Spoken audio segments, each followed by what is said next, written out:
I'd like to call the Comox Valley Regional District Regular Board Meeting of Tuesday, January 11th, 2022 to order.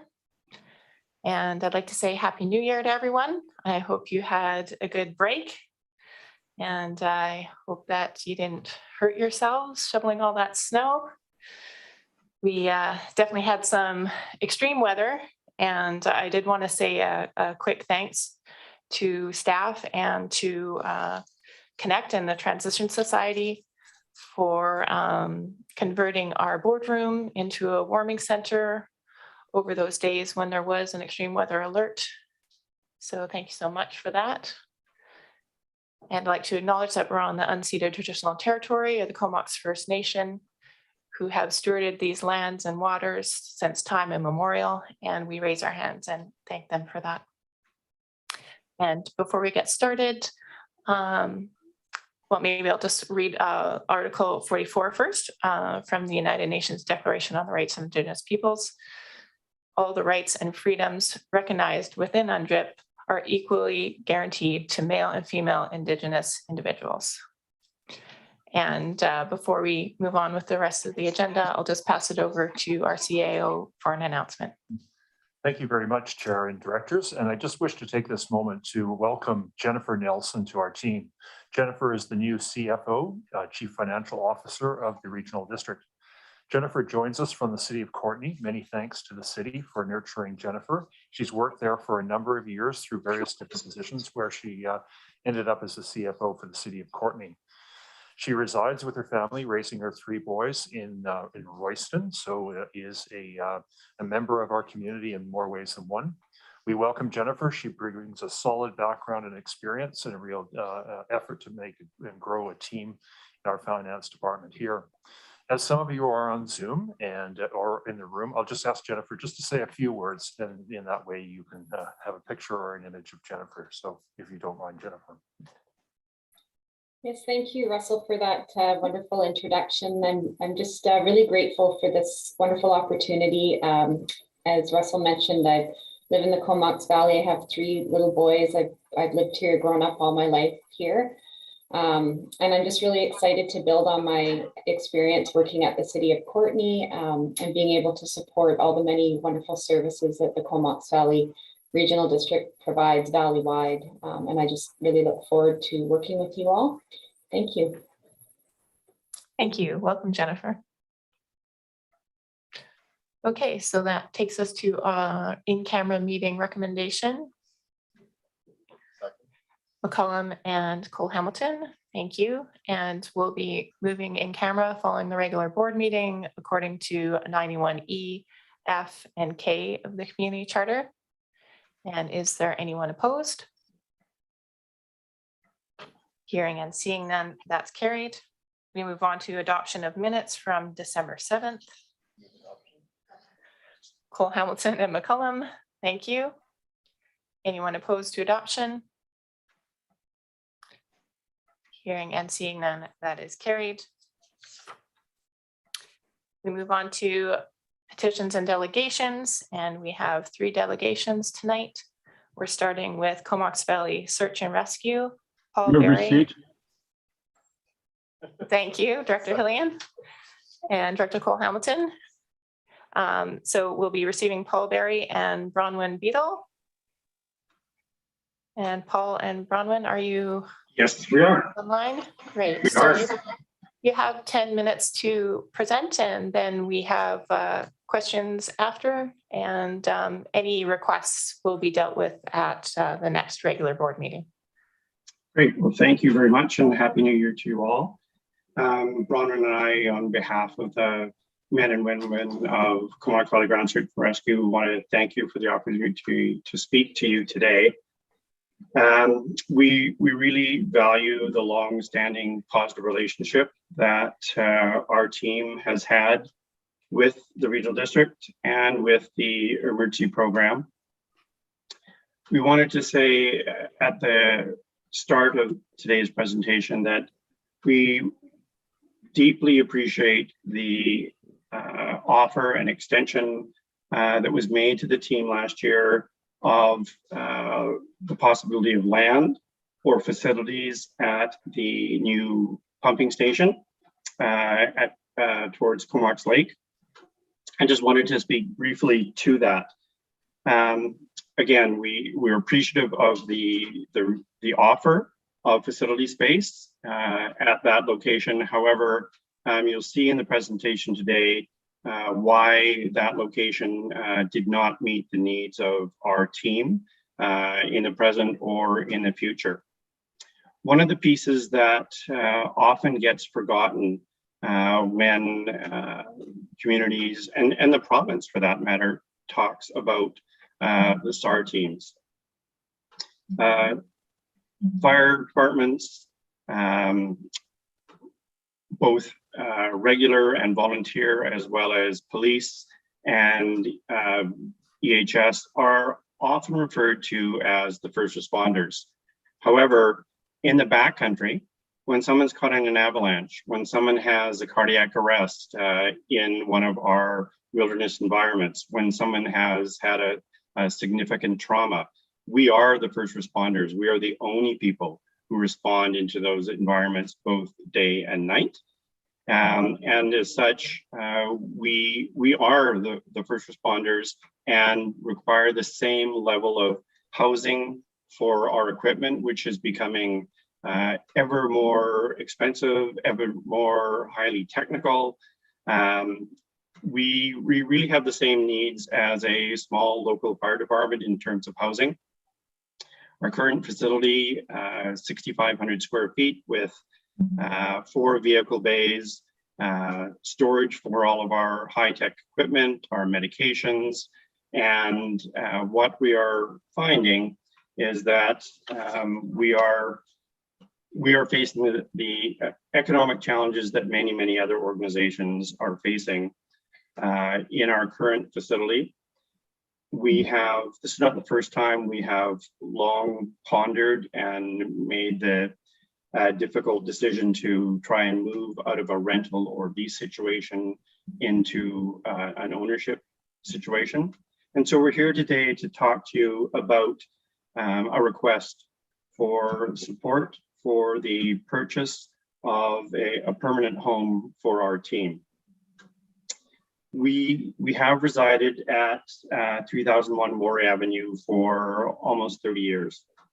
And that facility really provides much of what we need. It does provide housed space in terms of 4 vehicle bays for our response vehicles, our command vehicles. It provides adequate storage, although not complete storage, because we're, like many other facilities, have a combination of other shelters and sea cans outside to house what we cannot house indoors.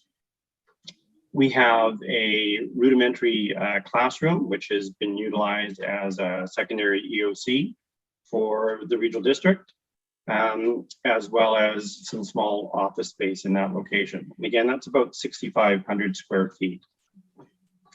Currently, we pay about $6,000 a month rent, and that rent has been shared with the regional district and the emergency program for quite a period of time. We currently utilize about 80% of the space within that facility. 2 years ago, we unexpectedly received a 33% increase in our rent, our monthly rent, bringing it to about $6,000 a year. We know that in July of 2023, when the current lease runs out, we will anticipate another 33% increase, bringing our annual rent to about $8,000 a year. Because we are a nonprofit, because we have some fixed costs that we cannot really impact, and because our revenue is often uncertain, because it is tied to the number of tasks that we undertake over each year, our revenue stream is not predictable. Despite the fact that we do receive an annual grant from the British Columbia Search and Rescue Association through the government of about $100,000 per year. At the same time, we have seen a steady increase in our operational call volume. This year, achieving the highest number of calls we have ever in our history achieved, being operational for over 90 days over the course of the last year. Despite that increase in call volume, we've seen a decrease in the revenue that we are receiving from government in a couple of number of forms. One, we used to receive an allotment or a stipend per activation. Now we receive a stipend per operational period, which the government deems as 24 hours.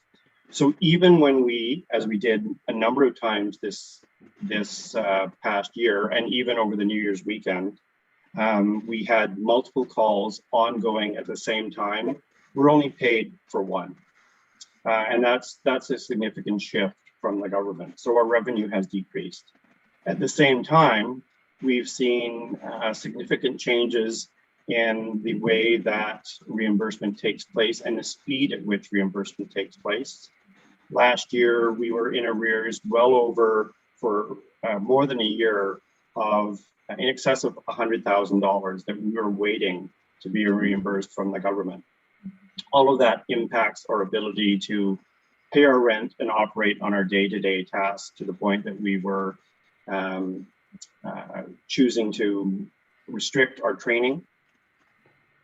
So we're trying to get to a point through our strategic plan where we have consistent funding and we can set a budget and understand where we're going from year to year to year for the long term. One of the biggest expenses that we incur every year is our facility space. We have undertaken a review of current land and buildings within the Comox Valley through a number of different processes. We have been looking at available spaces that come on the market. Most recently, we looked at the Finneron property. We looked at the Comox Valley Dodge property because they also provided vehicle bays. These properties are well in excess of multi-million-dollar properties and have additional expenses like hazardous materials cleanups, which make them extremely costly. We had an assessment done of the current value of our facility at Moray Avenue, a market value assessment. That assessment brought it in at $1.5 million. When we received that assessment, we were shocked to also at the same time, almost simultaneously, hear from the provincial government that we were no longer eligible for a capital grant if that was the building that we were intending to purchase. Capital grants are eligible for societies like ours for projects of up to 1.25, but not for anything in excess of that. So because we reside in the Comox Valley, because land values on Vancouver Island and real estate values are where they are, we took a hit of potentially an additional $250,000 towards the purchase of this building. We do believe in the long term, owning our own facility will allow us to reduce our costs, but we need a facility that is comparable in terms of square footage, so 6,500 square feet, and provides the type of indoor safe and secure storage for the equipment and operations that we undergo. We are not fixated on the current facility that we're in, but we are negotiating with the current landlord. We are open to possibility and are continue to look for land or other real estate within the valley that might meet our goals. When I go back to speak about the land at the pumping station, the water treatment plant, we declined that offer because it was not located in an area that allowed us to meet that first responder criteria. It meant that we were moving further away from the areas that we respond, thus increasing our response time that we have worked for a decade to try and reduce. Currently, we believe we need to be located in an area that provides good and ready access to our highway access, because we're either responding north towards the Oyster River, which is our northern boundary, or south towards Cook Creek, our southern boundary, or to the west into Strathcona Park. Where we reside right now is a good location for our members to be able to get to our building in reasonable time and to be able to respond in reasonable time. So that's one of the key criteria for land or a facility. As I said, that So you've actually gone a little bit over. I'll allow you another minute. I think I've been able to encapsulate the challenge we face right now. So I'll leave it at that at this point. Okay, thanks so much. So I'll open it up to questions. And we have directors in the boardroom and online. And in the boardroom, we have Director Cole-Hamilton. Go ahead. Yeah, thanks very much, Chair. And thank you for the presentation and thanks for the work that you do 365 days a year. It's greatly appreciated. I was wondering what the anticipated difference would be for a mortgage on the $1.5 million versus the current rent, the $6,000 per month rent, which you're paying currently. I'll let you answer that, Bronwyn. Okay, so we've looked at that. Depends what the mortgage, how much we can put down for a mortgage would obviously impact the total amount of the mortgage, but because we'll have to pick up the operations costs as well once the Comox Valley Emergency Program pulls out of the building at the end of this rental period, it will probably be more than that amount of the $8,000 plus the full operational rent. If we can get at least half of that down, then we can probably reduce it accordingly. We haven't talked mortgage with anybody because we've talked mortgage to the extent, can we get a mortgage? We haven't talked mortgage to the extent of what we can do, what we can get, and how much it will be, because at this point, at the point when we went to talk to them, we did not have a specific site. Okay, it sounds like there's just sort of further exploration work to be done there. Well, there is if we go for that particular building. It depends on the building, and it depends on the amount of money that we can actually put down as a down payment. Chair, could I have a follow-up? Go ahead. I just wanted to ask a bit about the capital grant from the government of BC. As I understand it, you said that if it's in excess of 1.25 million, then the grant doesn't apply. I just had two questions. One is, what is the amount of the grant if it were below 1.25 million? And also, have you had the opportunity to lobby for an exemption or perhaps to that? I imagine you probably have, but I just wanted to see if that's something that there was any possibility of. The amount of the grant is $250,000. That has to be matched by the society.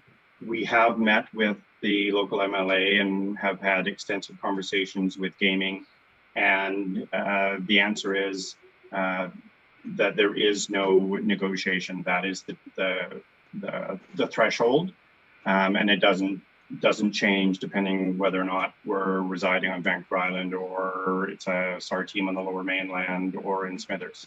It's 1.25 is the limit. Okay, so one size fits all. That's not a helpful policy. Okay, thank you for you for that information. Next, we have Director Kamir. Thanks, Chair, and I'll echo just what Director Cole-Hamilton said. Thank you for all of the work that you do for the community and for those who come to our community. A couple of questions. I know on the North Shore, there has been some talk about asking those who are rescued to reimburse some of the costs. Do you know of any SAR teams that are actually doing that? And is that a possibility of a revenue stream at all?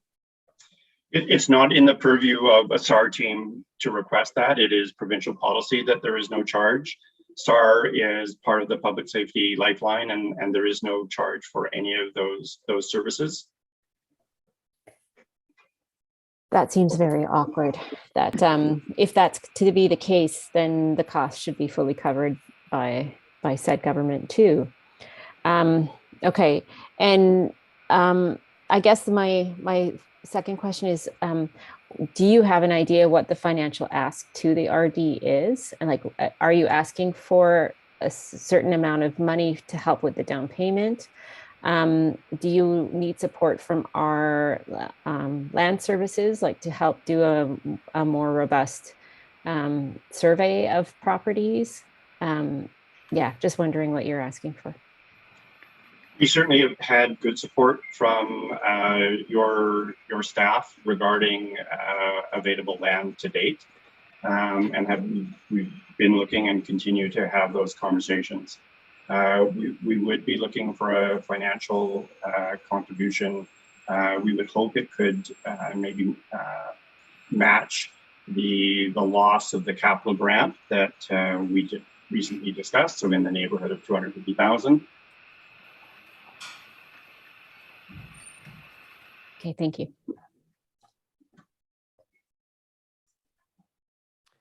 Okay, I don't see any further questions. So we will be bringing this back to the next regular board meeting for a discussion and resolution. Oh, hold on. Director Lee, do you have a question? Thank you, Chair. I represent the area that goes as far north as the Oyster River, and I'm very strong supporter of Campbell River Search and Rescue through grants and aid. And I'm very interested in search and rescue, and I've seen the Comox Valley Search and Rescue on the news a lot lately. I've seen Mr. Barry on the news rescuing people in my area in the Oyster River, and I'm thinking that I'm aware that Campbell River Search and Rescue are trying to build a new center as well.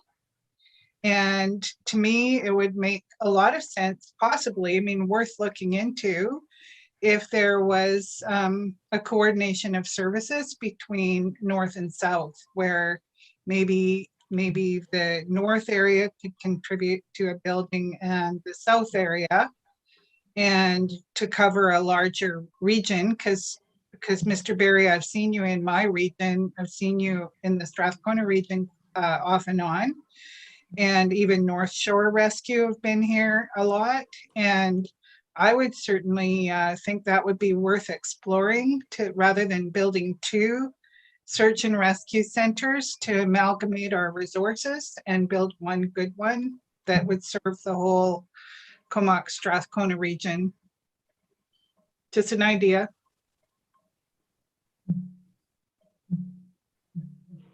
Thank you, Director Lee, for those comments. And Director Hillian. Thanks, Chair. I'm very mindful of what Paul Barry has told us about the ability to have people respond in a timely manner, which is so essential to search and rescue. And I think that mitigates against what's being suggested in terms of combining with the north area. I certainly wholeheartedly support us moving forward in tandem with our search and rescue organization to see if we can get this agency properly housed. I think ideally it would be a publicly owned building, but and it's unfortunate that the water treatment plant and that possibility isn't accessible. But I would strongly urge that we work with staff to find a way to support this project moving forward. Thank you. Thank you. Yes, certainly a lot more to be discussed, and thank you to Paul and Bronwyn for making us aware of the need, and thank you to both of them for their very important service to our community. Thank you. Thank you very much. Thank you. And is there anyone opposed to receipt? Hearing and seeing none, that's carried. We're on to item 2, which is a delegation from Carbon Sense. David Mills, Cole Hamilton, and McCullum, thank you. And again, welcome to David, and you have 10 minutes to present and then questions. Thank you very much. I can see that the tradition of downloading services onto the municipalities hasn't stopped since I was last at council. I'm here today to share. David, you're a little bit quiet. Is there a way that you can increase the volume on your end? Yes, I usually can by holding the microphone right up here. Thank you so much. Okay. I'm here today on behalf of a nonprofit corporation called Carbon Sense to share a home electrification pilot project plan for the Comox Valley. I'll describe the rationale for using carbon offsets to incentivize household decarbonization, introduce you to this nonprofit corporation that started here in the Valley, and close with a proposal to coordinate some home electrification activities with some of the existing CVRD programs. So if it's okay with you, I'll attempt to run through some slides. Just give me a moment. And let me know if you can see that.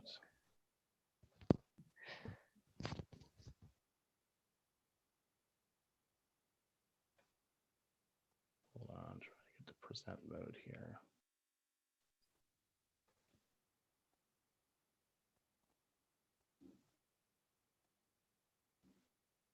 There we are.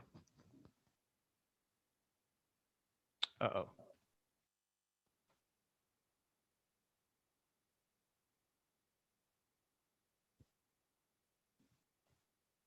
I've lost the present button for some reason. There we are. Okay. Yes, we can see it. Sorry about that. So No home problem. electrification is something near and dear to municipalities' hearts. We know it's a major source of emissions here in the Valley and in other urban centers. So to put a finer point on it, it ends up being about 8% of British Columbia's emissions if you count the upstream emissions that come from gas that's used in the home heating process. And combined with the emissions from transportation, you're looking at roughly 1/5 of BC's total emissions originating from consumer decisions. So the decisions that people make about how they get to work and how they heat their home and what they do on their holidays do greatly impact our emissions here in BC. So many of you may know me from my work campaigning on climate. It was through that work that I came across some new incentive options for decarbonization. And with that in mind, I started a company called Carbon Sense. So the purpose of Carbon Sense is to eliminate the voluntary household emissions created when people use fossil fuels for domestic heating.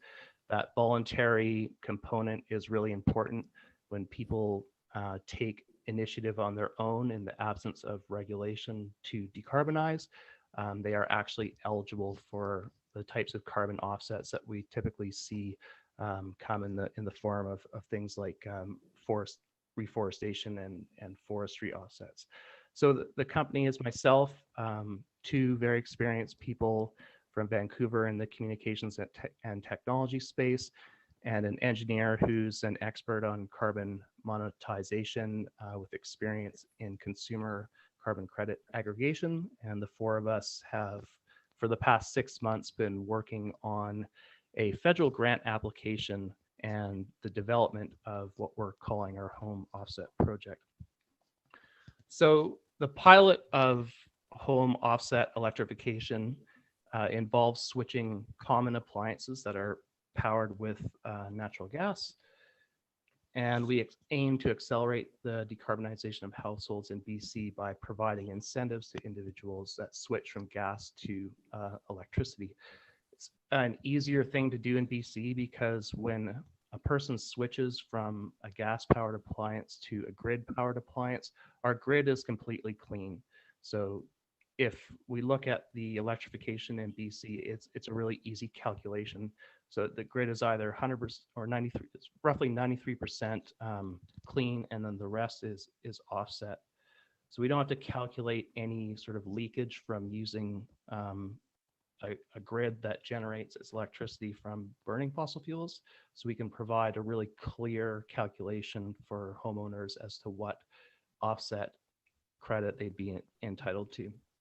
So the three most common appliances would be the furnace to heat pump switch. And as we know, heat pumps are going to be a huge driver of resiliency. By a factor of 3, the heat dome last year was the deadliest weather event in Canadian history. And to date, only 10% of BC homes have heat pumps. So great opportunity to combine resiliency and decarbonization in one go. So switch your furnace to heat pump. Gas stoves to induction ranges is the second, and home hot water heating is the third. So there are lots of other elements of consumer carbon use that we plan to tackle in the future, but at the moment, we're going to base our pilot on switching these three common appliances. So a lot of people haven't heard of home electrification offsets, and that's because it's never been done before in the world. No one has ever created and sold a home generated offset. But it is pretty straightforward, as I've described. Because we have customers hooked up to utility bills, we have very precise information about the energy they use and what type of energy. The reason generally why offsets haven't been sold is because they're so small in nature. So perhaps a household emits, between 3 and 10 tons of carbon. That's not a huge amount for a buyer who's looking to purchase a credit. So what our technology platform does is aggregate all those small decisions. Offsets are independently verified. So we have an independent verifier and we have an offset buyer. So essentially we're right in the middle, helping people access a market that they wouldn't on their own be able to access. So where we're at, we're finalizing the development of our project. We're applying for a federal grant. We're in discussion with our first customer, and we really plan to be launching this program in earnest at the end of the winter. So that brings me to sort of the ask of my presentation. And what we'd love from the Comox Valley Regional District is a simple letter of support for the program activity and the program pilot to be centered in the Comox Valley. But we think there's a few other additional opportunities. If the CVRD was to identify itself as a non-funding partner in the grant application, we think it would help us secure this federal grant. And the non-funding parts of the project, which are win-win opportunities, would be a small amount of staff consultation. So it'd be a small amount of staff time to sort of do some preliminary work around the estimation of the total volume of gas-powered appliances in the valley. And at the end of that, we'd be able to come back to the staff at the CVRD and give them some precise emissions data. Is when we go through the preparation of offsets, we get really precise as to, how much carbon does your furnace as opposed to your stove create. So we'd be able to, at the end of it, share a fair bit of quantitative and qualitative information about how incentives drive program participation. And I know that the heat pump program has been really successful here. So what type of additional measures, like if people run out of the incentive as they did last time, will our project stand in its place and continue to drive program participation? So there'd be, I think, some opportunities to share data back and forth that would qualify as non-funding participation. That might help us get a grant to get this project started from the federal government. So that's the end of the presentation. Thank you so much. And I'll try to... Okay, thank you. And I think we have some hands up already. Director Arbor. Thank you, Madam Chair, and thanks, David. I did notice on the submission that these great ideas are coming from Union Bay. So nice to see something like that. just so you know, in my previous career, I was involved with the launch of Climate Smart in Vancouver, and also was involved with the Chickamis Forest Carbon Project, which was the first at the time and still hasn't scaled up. I think your presentation and your proposal has a ton of merit, and especially with the federal government trying to send us towards $170 a ton by 2030. When we were devising Chickamis Forest Community, we were thrilled to get $25 a ton, and at the time, a lot of projects were going at $6 or $10. So I think the market is really going to support initiatives, and I think your aggregation idea is really great. From a local government perspective, you actually triggered further thoughts in my mind, because we've been wrestling with the wood stove issue and the air quality roundtable, and the default scenario in the rural areas has been to not do anything, because people rely on their wood stoves during power outages. But I have been toying with presenting something that is obviously not yet vetted by staff or anybody else. But I was thinking of, maybe we don't phase out wood stoves, but maybe we could regulate. And I was thinking maybe we could regulate that all new home construction must have a heat pump. Right, so that's a regulatory tool that I'm thinking of bringing forward to the ASC table in the future. This does not address the existing stock, and this is where I think your idea and potential of also doing this is really exciting. I think you're correct that that is a significant amount of emissions that come from there. I think your idea has the benefit of being logical, feasible, and also highly scalable. So I'm sure that's what's probably motivating your team. On that basis, we can't make decisions on the same day, but I think you're reading between the lines that I'm fully in the camp of exploring this with you and your group. Yeah, I think it has a ton of potential, and those initiatives are tough. Sometimes they don't succeed, but it's the potential of moving the dial. And I think something you hinted at, our incentive program for heat pumps is you put one unit in, you get one unit out. Like, it's a very expensive proposition to try to scale up. We're not going to transform the emissions in the Comox Valley with our existing heat pump program and incentivize that. So I think to do it this other way, or at least explore it, I really thank you for bringing that forward today. You're welcome, and you're correct. It is very expensive for government to try to take this on by itself. Can't hear you.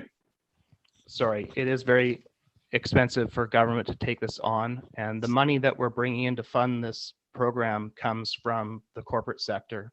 So in our first instance, we're speaking with a bank who's aggressively trying to decarbonize, but hasn't made it there yet. And there are thousands of businesses across North America who are looking to do the same.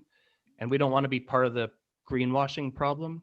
What we want to do is take money from businesses and give them to people. And when we do that, we start cutting off the demand from the supply side. So it's a kind of a win-win from my perspective. And the difference between like a residential offset and a forestry offset is, like, the home offsets aren't going to catch on fire like a lot of the forestry projects might.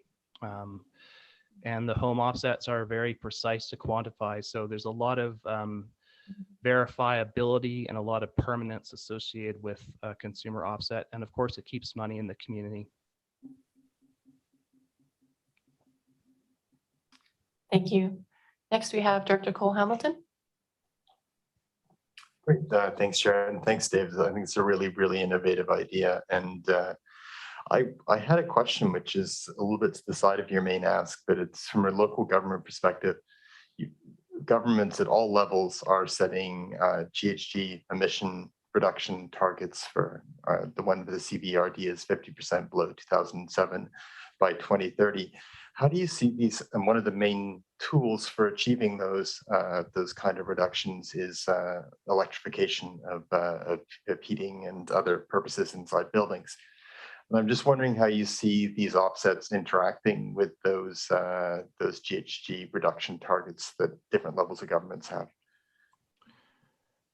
I mean, we would like to scale the project quite quickly once we get through the proof of concept stage. So moving on to consumer transportation and commercial building owners could add additional opportunities to decarbonize without as much of a lift from local governments. So in that way, you know, when we expand the influence of carbon offsets and incentives to other sectors, I can see that as one way where a program like this would assist the government. But the fact is, when governments do regulate, such as the city of Vancouver has done, it does invalidate an offset. And that's great. Like, ultimately, that's where we want to get to. So in a perfect world, if I was running the show, I'd put this business on a shelf and ban gas in new homes and speed up the requirement for electrification in vehicles much quicker, and that would invalidate the need to use offsets. So there's this balance between providing a bit of a push from the private sector and a bit of pull from government. That's a dance that we can certainly do for another 5 to 7 years before some of the regulations start being the key drivers of consumer decarbonization. Thank you. Next, we have Director Kamir. Thanks, Chair. And thanks to David. It does sound like a really innovative program. And as Director Arbour said, sort of fits in that missing link of providing an exchange for stock that's already in place in terms of GHG emissions. A couple of questions, though. Here, you know, Director Arbour mentioned we've got an airshed quality roundtable. And, you know, one of the issues that we grapple with is equity in terms of being able for those households who have low income, the ability for them, they may want to switch to a heat pump. You know, it's for operating costs so much lower. And as Director Grieve just posted in the chat, when wood is $250 a cord, I mean, it's a no-brainer in terms of operations, but in the upfront costs of trying to purchase the heat pump, install it, that's where there's just no funding. You know, households don't have the funds up front. Are you looking at that? I mean, is there a way for households to come onto this without having to put a big upfront cost in, or how are you foreseeing that rollout? I would say this project best addresses equity by encouraging the people who have done the most damage and who have the most resources to do the heaviest lift. I think it's clear the wealthiest members in our society are the most responsible for carbon emissions. That's indisputable. Our incentives in of themselves don't end up being huge. It's just something. It's that additional push that gets someone in a 3,000 square foot home with a relatively good working furnace to swap it out early. It's a combination of campaign pressure and a small financial incentive. Those two things in tandem get those people switching early. Our poorest citizens and folks who are having the most challenges with these types of issues are the ones who are most disproportionately impacted by the pollution that comes from our homes and from the cars that come down the street. So this project doesn't address the gap in affordability for these types of appliances. That will come as more and more people adopt them. So we're starting with the people who have created the most emissions and are overdue in making up for it. We're trying to get those people to go first.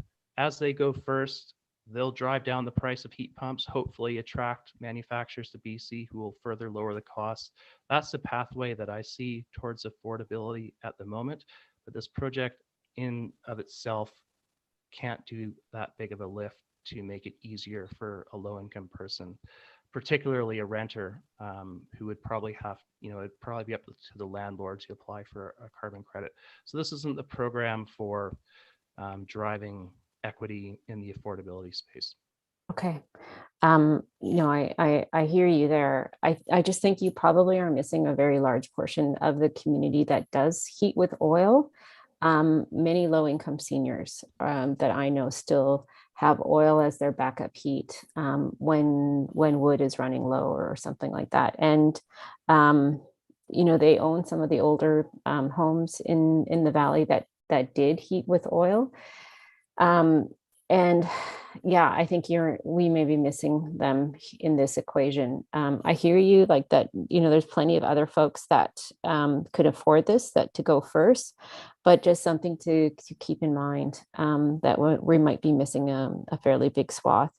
My other question is mostly to staff. And if I may ask that other question, Chair. You were saying that needing staff time to just research the number of gas appliances in the Comox Valley. And I'm actually wondering if our staff even have access to that type of information, like how many Fortis hookups there are and what kind of appliances people have. Are staff aware if we even have that kind of info? I can't say that we do, but it's something that we can look into if it is desired of the board to know whether that's possible for us or not. Thanks. Thank you. And I actually have a question on broader energy policy. I was recently talking to energy experts about home heating, and if we did electrify the province and all the customers that are currently on natural gas, and they were saying that we would need somewhere in the order of 3 Site Cs to be able to have enough power to meet peak demand for home heating, and that our grid would have problems delivering that amount of energy.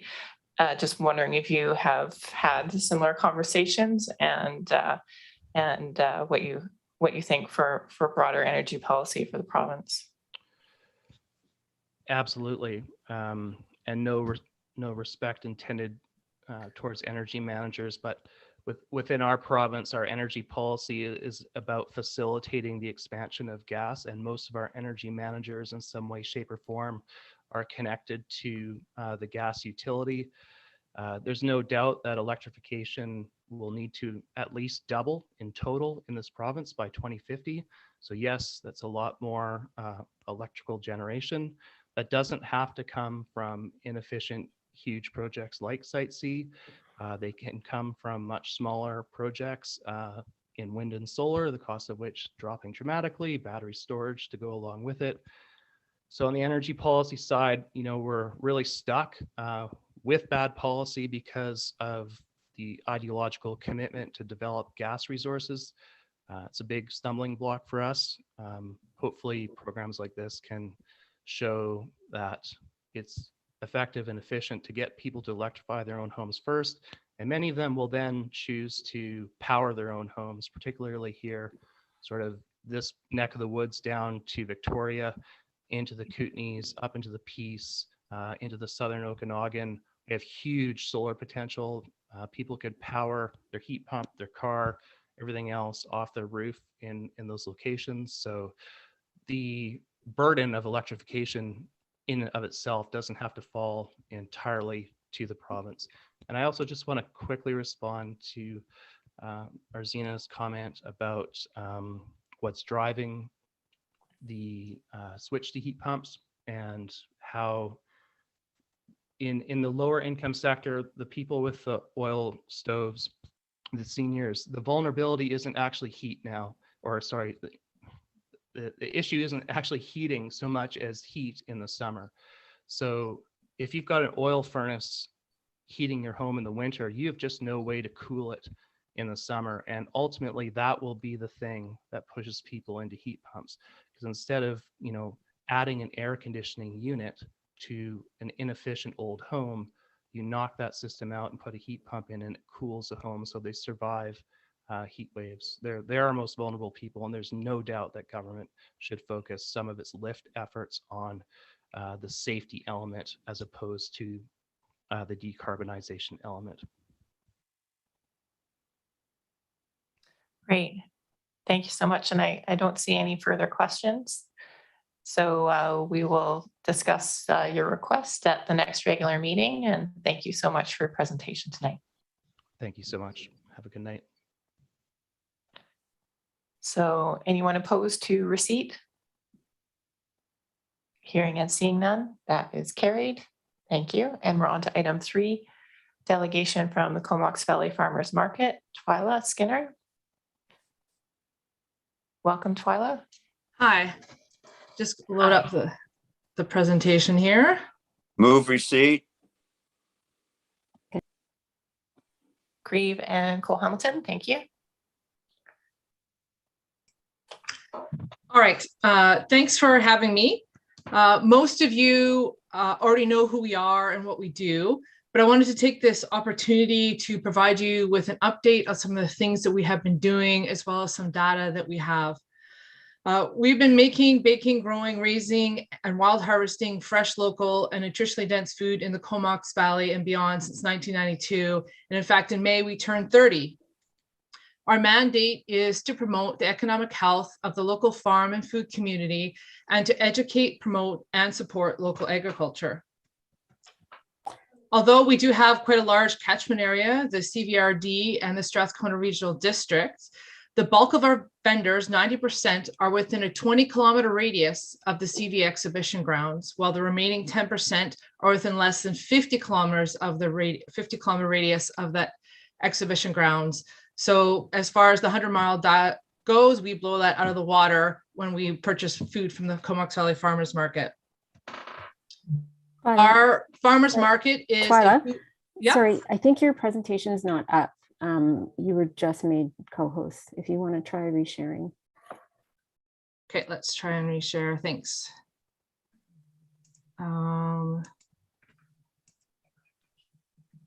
Okay. Staff have it here if you can't find it there. Can you see that now? Yeah, it's just not in slide presentation mode. Okay. Yeah, I'll put it in slide presentation. I'll go back to this one just so you can see it, that shows the distribution of where most of the vendors are located within a 20-kilometer radius, the bulk of them in Courtenay, over 50%. We are a food-only farmers markets with about 60% farmers, with variability during the season. We currently operate 3 markets, a year-round one on Saturday, and that one is from October to April at the Native Sons Hall, and then from April to October, we're out at the exhibition grounds. On Sundays, we're in Cumberland, and on Wednesdays, we're in downtown Courtenay. I wanted to talk a little bit about what the economic benefits of the Comox Valley Farmers Markets are to the Comox Valley. So we have a lot of data that we can kind of use to come up with a number that would show what the economic benefit is. Our customer attendance has been very steady and increasing over the years. Prior to COVID, we were in the neighborhood of 3,000 to 3,500 plus customers over a 4-hour period in the height of the summer. Over the last 2 years, obviously as a direct result of COVID-19, these numbers have decreased, but despite the decrease in customers, the sales have remained strong. Since 2014, we've been keeping track of vendor gross sales. So gross sales are the direct sales from a vendor to a customer. In 2019, that was our best year. We had almost $1.9 million. And in 2020 and 2021, we have approximately $1.7 million. But this alone doesn't indicate the economic benefit to the Comox Valley. It's just one factor. The other thing that we need to include are indirect things, such as vendors purchasing product from other vendors to make their product, vendors purchasing feed, seed, ingredients, and other items from stores here in the Comox Valley, as well as employment for the staff to run the market. And we take all of these into effect, and depending on what study you read, you can use a multiplier ranging from 1.21 to 3 to determine what the economic input into the Comox Valley is. I used a 1.5 and a 2 to demonstrate here. Using a 1.5 is a very conservative number, and 2 is kind of one of the most commonly used ones because of its convenience. We use those numbers and take a look at 2019, 2020, and 2021. Each of those years, roughly, depending on which multiplier you use, is approximately $3 million. So that's $3 million is an economic per year, $3 million per year is the economic benefit put back or staying within the Comox Valley. So $3 million is not an insignificant number. We also participate in the BC Association of Farmers Market Nutrition Coupon Program, where we feed over 150 seniors and families over a 16-week period and provide them access to fresh, locally produced vegetables, fruits, meat, eggs, nuts. And we work with several community partners, including Healthy Families, excuse me, and the Upper Island Women of Native Ancestry, who also have partners that they work with, such as the School District Immigration Center, the Wachi Friendship Center, and Maple Pool Campground. In 2021, this program gave out over $45,000 in coupons to residents in the Comox and Courtenay. Now, we also run a similar but smaller program in the Cumberland area. In 2018, we partnered with Lush Valley for their farm gleaning program. The purpose of this program is to help with the impact for local growers by supporting our community who often lack access to healthy food, while at the same time, this helps to promote food production and reduce food waste. Over these several years, we have been able to redistribute over 4,000 pounds of fresh fruits and vegetables that have been able to be distributed through the Hot Meal Program, the Good Food Box Program, and various meal kit programs to over 15 social service agencies within the Comox Valley. As I said before, we have been at the Comox Valley Exhibition Grounds for 30 years. And we love this location. It's great. It has a lot of amenities that are necessary to run a successful market, such as access to power, water, washroom facilities, parking, including accessibility parking. But one of the things that lacks is suitable public transportation during market hours. So transportation or lack thereof it impacts food security. So transportation is a major barrier to both people trying to access food programs such as hampers, soup kitchens, food banks, farmers markets, and grocery stores due to poorly serviced bus routes, physical challenges, and other restrictions that act for accessing transportation. So when we take a look at the bus routes that go past the exhibition grounds, we see that there are two ones that go on Saturday. There are a couple bus stops that are at Ryan Road and the Island Highway, but they're about a 2-kilometer walk to the market and back again. So we take a look at the two that run directly past the exhibition grounds. One has a stop at the sports center, and one at just north of the Casaloma Seniors Village. Depending on which stop you're at, it's approximately a 1-kilometer walk. So we look directly at the number 5. That schedule does go past the market on Saturdays, but arrives and departs after the market is over. So that doesn't benefit any customers wanting to use transportation, public transportation to the market. If we take a look at the number 12, it does go past the market at 11:40 to 11:45, followed by about a 1-kilometer walk. Now, depending on your mobility and how fast you're able to walk, it's about a 10-15 minute walk. It departs again at 12:51 to 12:55, but it's preceded by, again, the 10 to 15 minute walk to get there.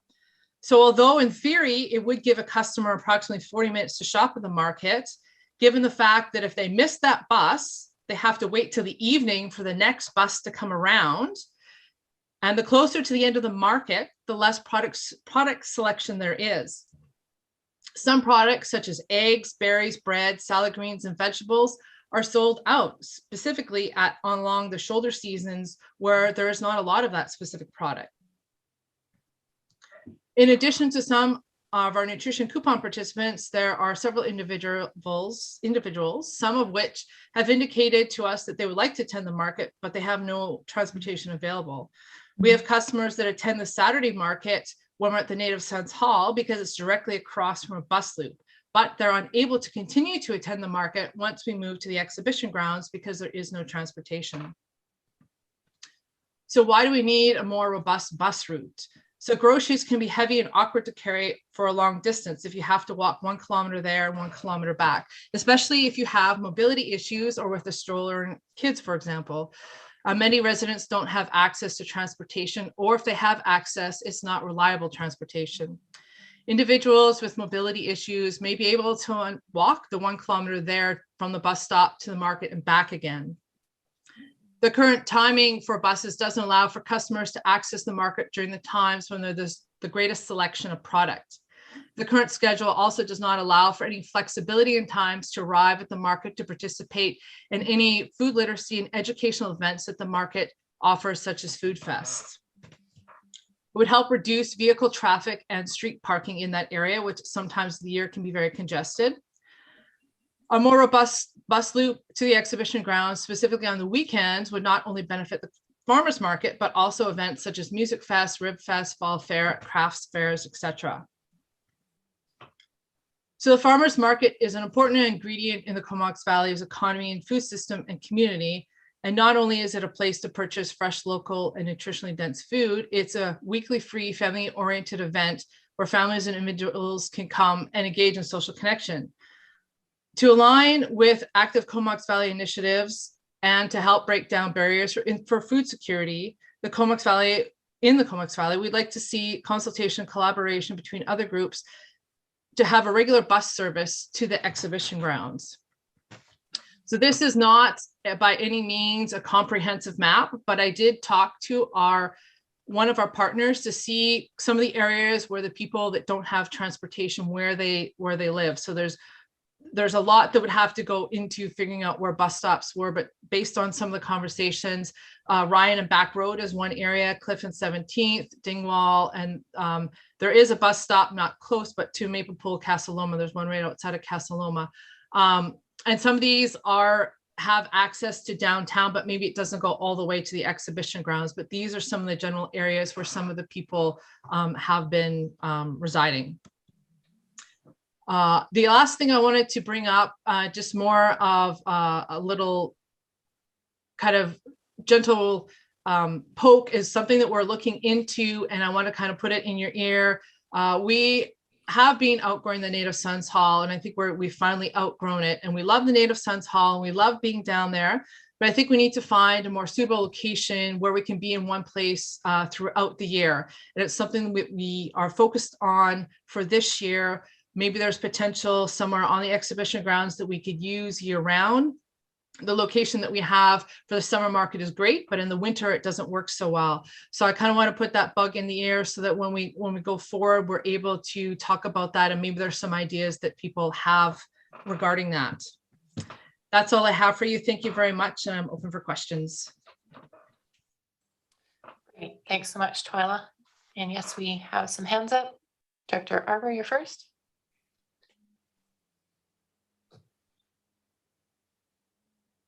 Oops. Can you hear me? Yeah. Yes. Okay. Yeah. Thanks for the presentation. And I was looking at schedules today. I see Mike Zbarsky's on the line too, so it's one of our favorite pastimes, especially for Mike. So, long story short, you said Cumberland is on Sunday, right? Which is the day that we don't have a ton of buses, but I imagine that that you're mostly catering to the Cumberland people at that time. Native Sons is obviously in a prime bus location, so if you move, you would lose that. This came up a couple years ago, and at the time I was talking with Dr. Kamir, and I was saying maybe you do move the farmers market to where the buses are, and I was thinking of the North Island College parking lot where we get a ton of buses going through there.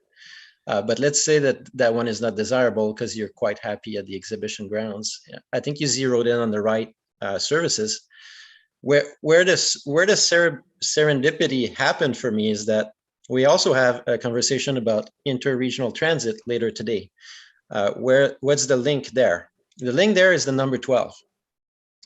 And unfortunately, the market is on Saturday because the rest of the week we have about 5 buses per day, which I think would still not be sufficient to meet your needs because the gap between buses is so big. But on Saturday is very problematic. So for background, Twyla is, we're looking at potentially connecting Campbell River to Victoria. And I'm looking from Campbell River, we've got about 10 buses per day, and the number 12 is 5 buses per day during the week. On the weekend, on Saturday, it falls to 5 buses in Campbell River and just 2 buses on our end. And the buses, as you explained really well, are really badly timed for the number 12. So if we are going to have interregional transit, we would need to definitely enhance the number 12 run. And we would need to do that throughout the week. I believe in the week, what I was looking at is maybe instead of having 5 buses, is maybe having 7. And maybe on the weekend having 5. And so that could add buses 10 a.m. and 2 p.m. So you would have 10 a.m., 12 p.m. and 2 p.m., right? Which means that people can go to, it's not the half hour or hour that you're requesting, but I think it'd be a vast improvement for people who want to mingle or whatever, or have some options to come into the market and out. It's one of our busiest area, really. The sports center and all that, and it's one of the most poorly serviced area. Historically, I think Mike would tell us that ridership did not support those kinds of runs, but my optic will be a question mark, which is, as we look at interregional transit, is there a way to supplement number 12 so that it serves the residents of Area C better, the market better, and also interregional transit? So I'm sure Director Grieve will be quite pleased with my comments today. Thank you. Thank you. Next, we have Director McCollum.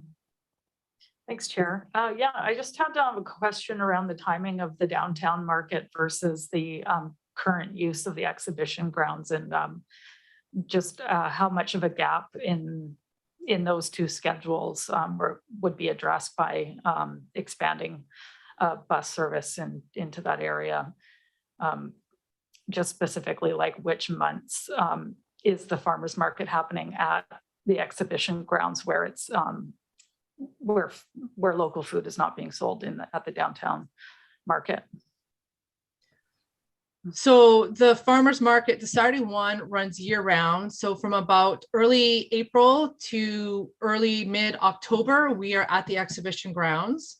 During that time, in June to September, we also have our downtown Courtenay market, which is a much smaller market, but we do have a market in downtown from June till September. And then in mid-October to mid-April, we're downtown at the Native Sons Hall.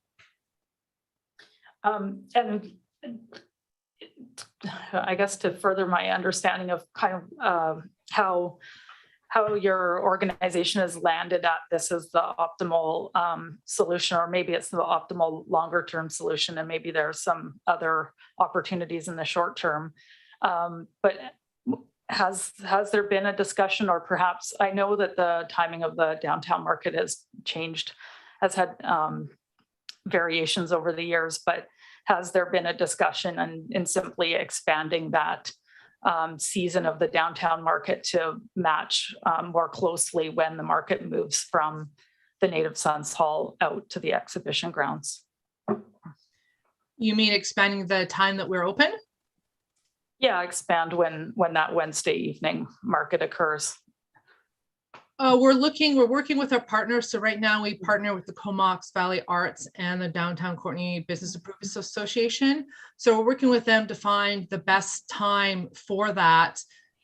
We have changed that several times, and COVID hasn't helped that in the least, because we've not been able to have the full market. So it's something that we're working on to try and figure out when the best time for that is.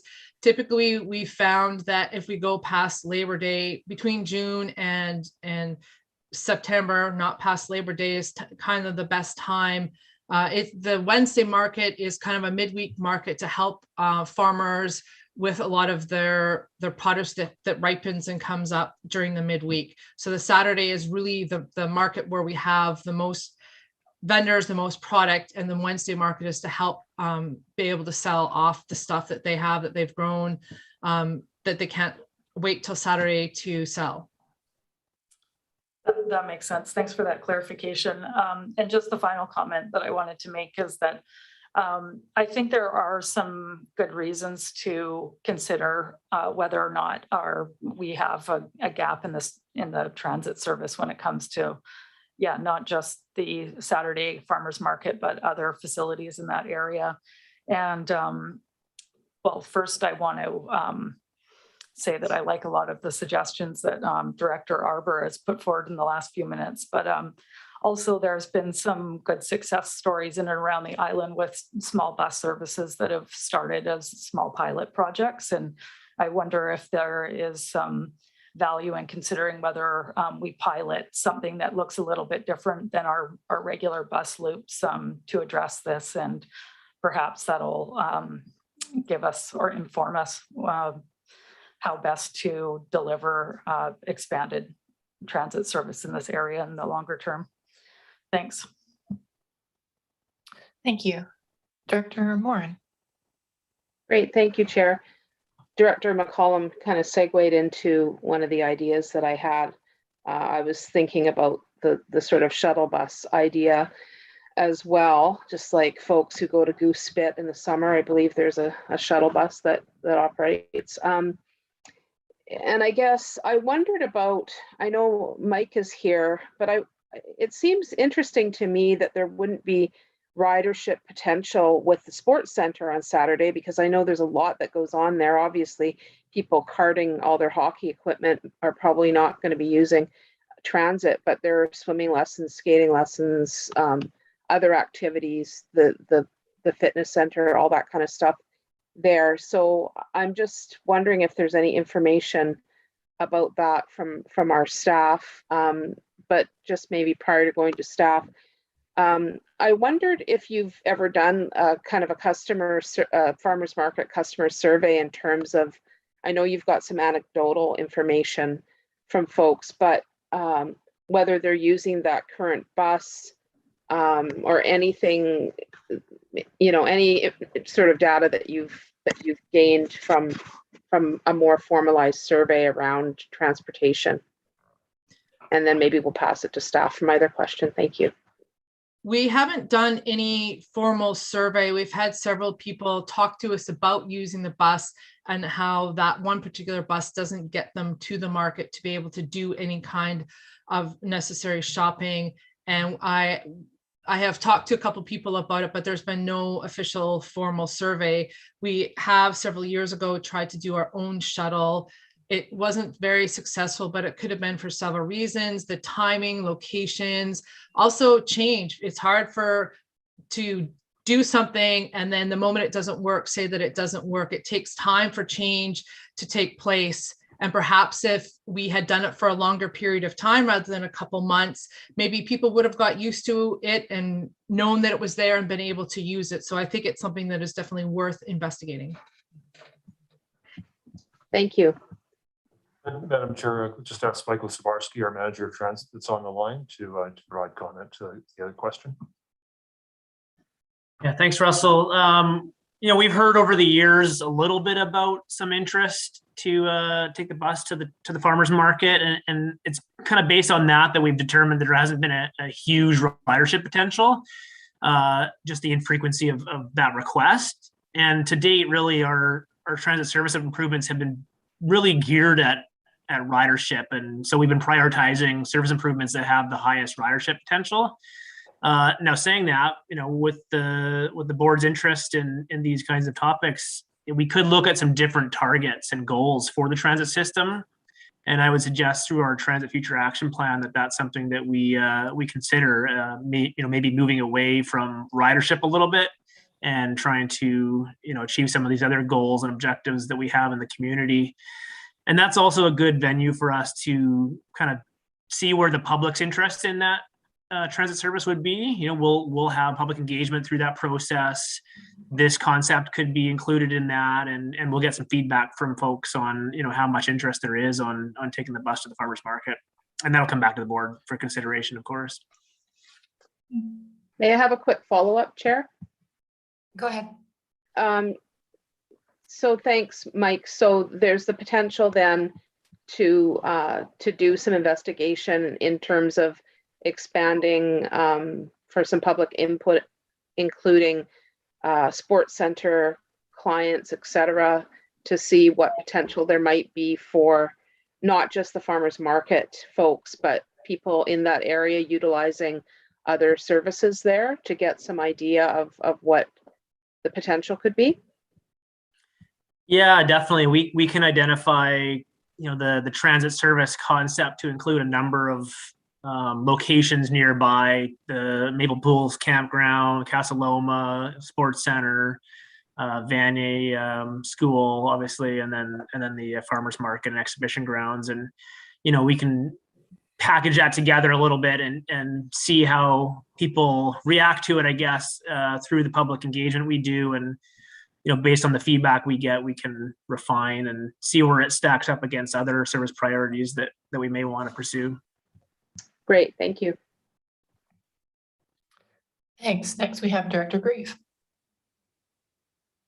Well, thank you, Madam Chair, and thank you, Twyla, for taking on this unruly bunch, the farmers market bunch, and doing such a great job.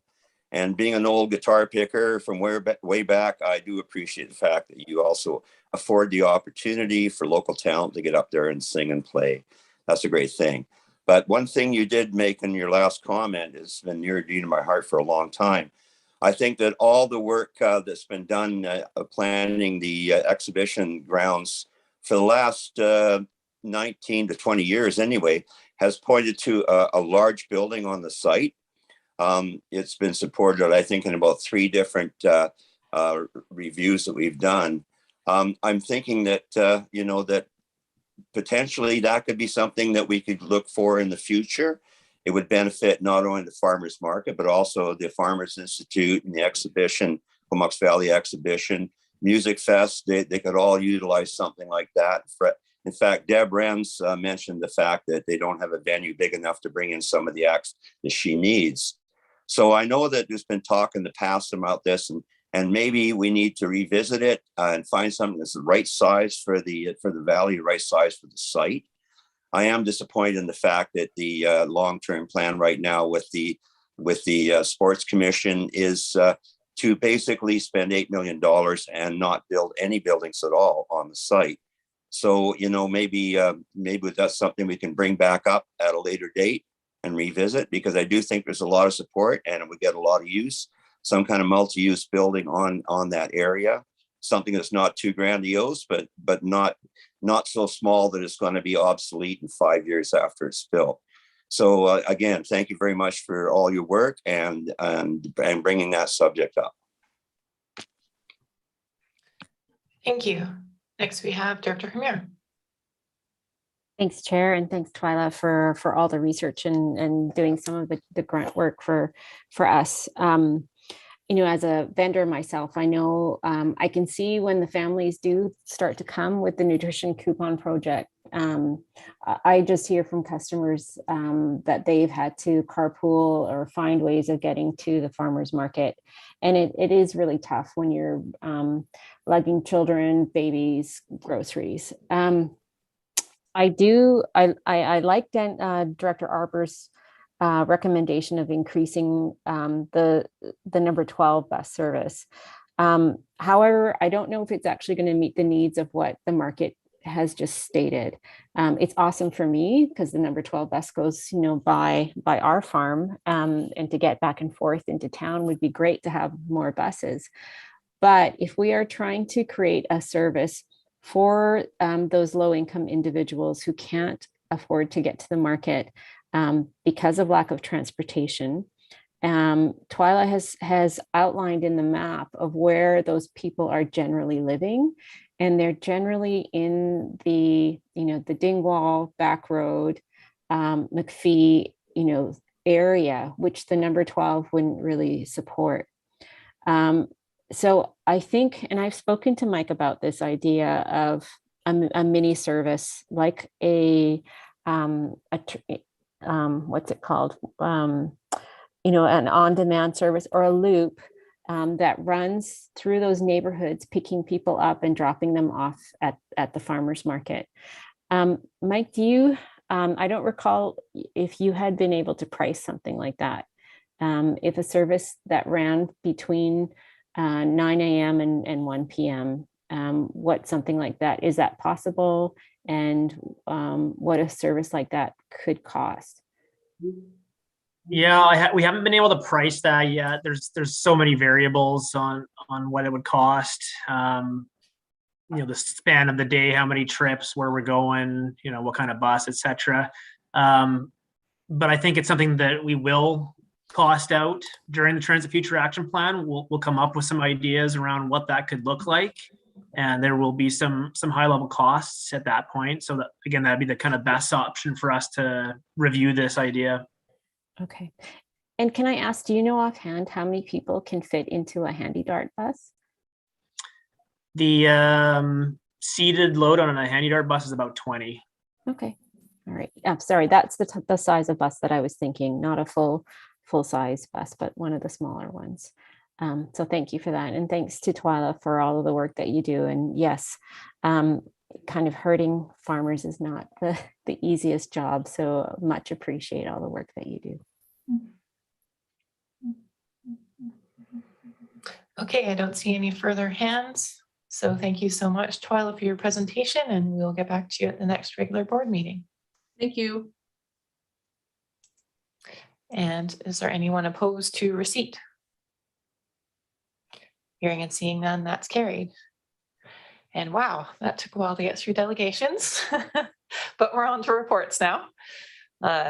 Thanks to Director Lee for being patient while we get to the Black Creek stuff. And the first item is Black Creek Oyster Bay Service Committee minutes from December 6th. Move minute. Lee and Grieve, thank you. Anyone opposed to receipt? Hearing and seeing none, that's carried. Madam Chair, yes. Trying to find my hand here. Go ahead, Dr. Lee. Thank you. I just wanted to ask in the report if staff could through the chair to staff, if they could clarify the land that's located at Lot 2, Block 29 for water service inclusion. Where exactly is that? I assume it's on the Area D side of things, but I don't know what lot I couldn't find a map attached to the report to clarify where that land is. That's one question. And my second question is, since the Black Creek Oyster Bay Committee recommended curtailing any new water hookups at a certain point, why are we looking at all these new hookups? Madam Chair, Mark Rutten, General Manager of Engineering Services, is on the line. I'll just ask him to respond to the two questions. Yeah, thank you, Russell, and through the chair. Director Lee, this is the questions that you've asked are included in the original staff report that went to the Black Creek Oyster Bay Services Committee. So on that report, there's a map attached. This particular property is in Area C. It's fully contiguous and within the Black Creek Oyster Bay water system. And it's considered in stream as the applicant has been working on a rezoning application for quite some time. And so as part of the, it's just exempt and in stream considering the restrictions that have recently been put in place. So that was all discussed and presented in the original report to the committee. But you got to remember, I'm old and I can't remember things that happened 2 months ago. So, so that's why I'm asking. I honestly can't remember what was at the committee 2 months ago, the location. Is this the Saratoga Pacific Playgrounds development? It's just south of that property. So it's not related to that property in any way. It's a different property owner, but it is just south of that location, yes. Schultz Road, are we looking at Schultz? Very close to Schultz Road, yes. Okay, now I know. Okay, good. Thank you. Thank you.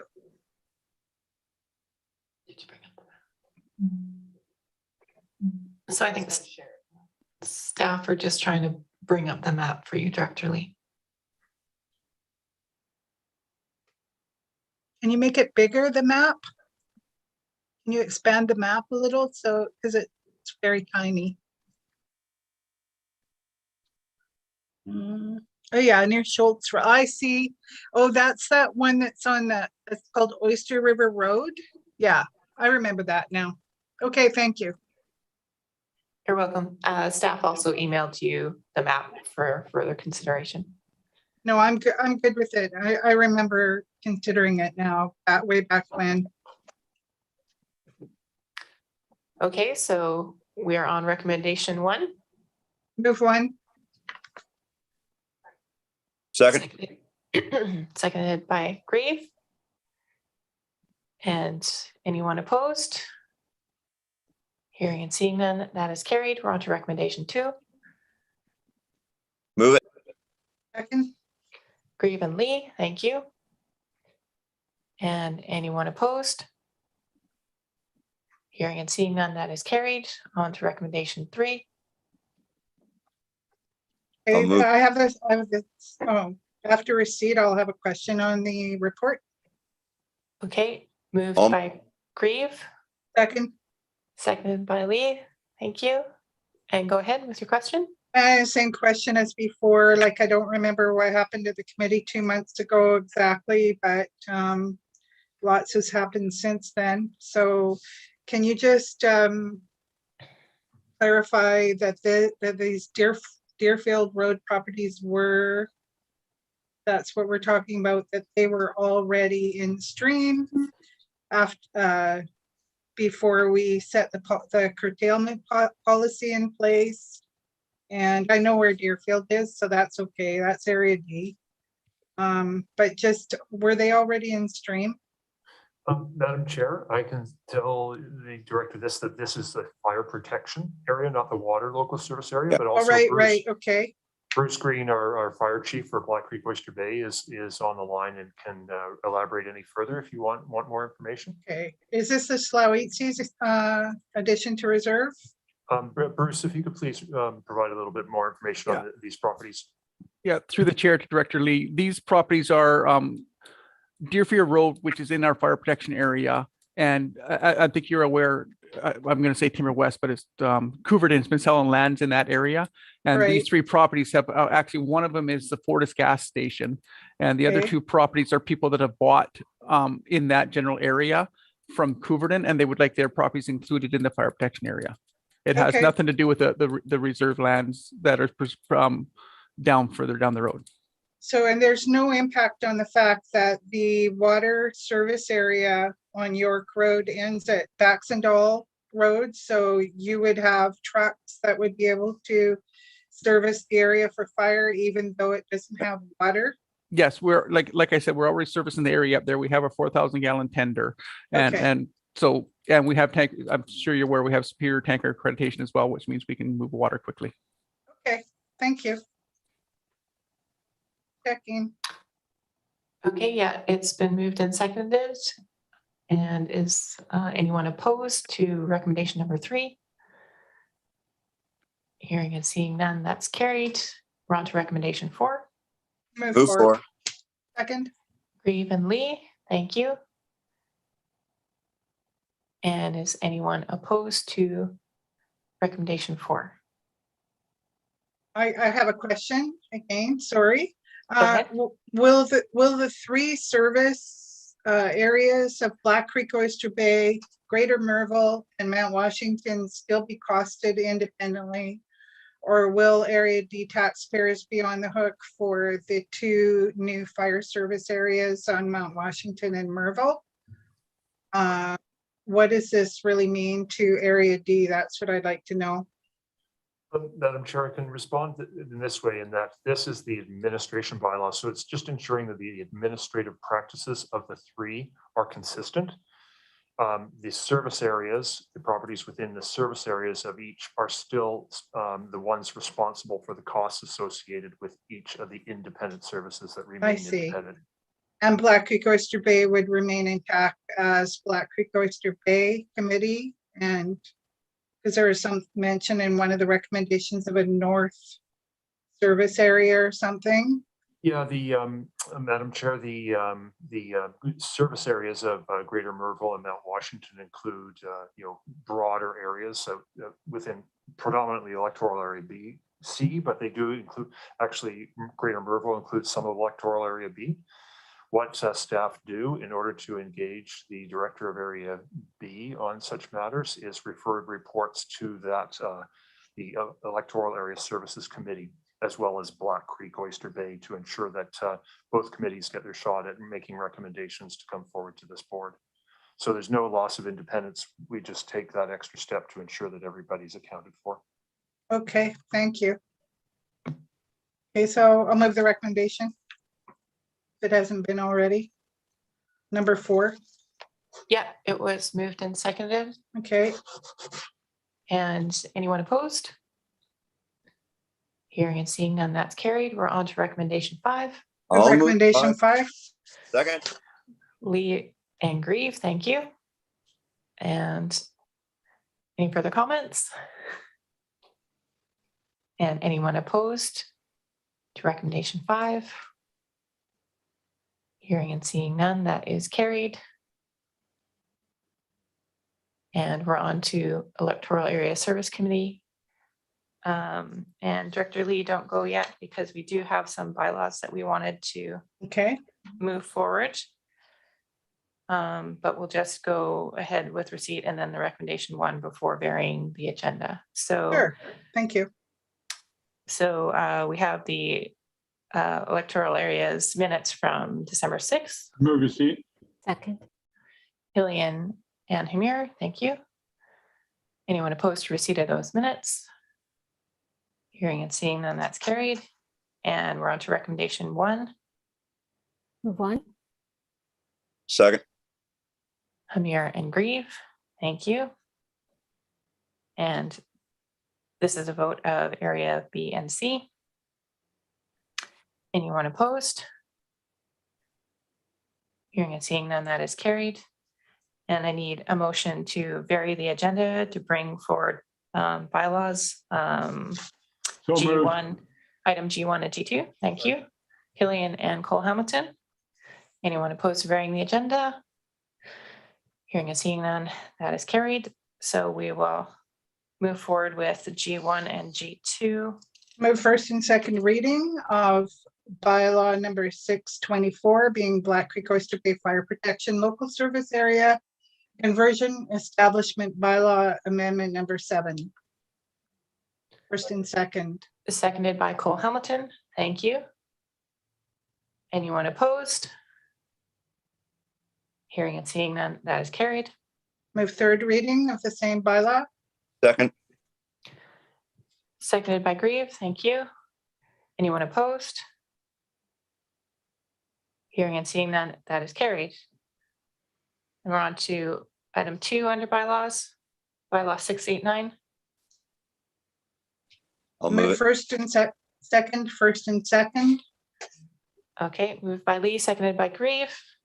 Anyone opposed? Hearing and seeing none, that is carried. Move third. Second. Grieve and Lee, thank you. Anyone opposed?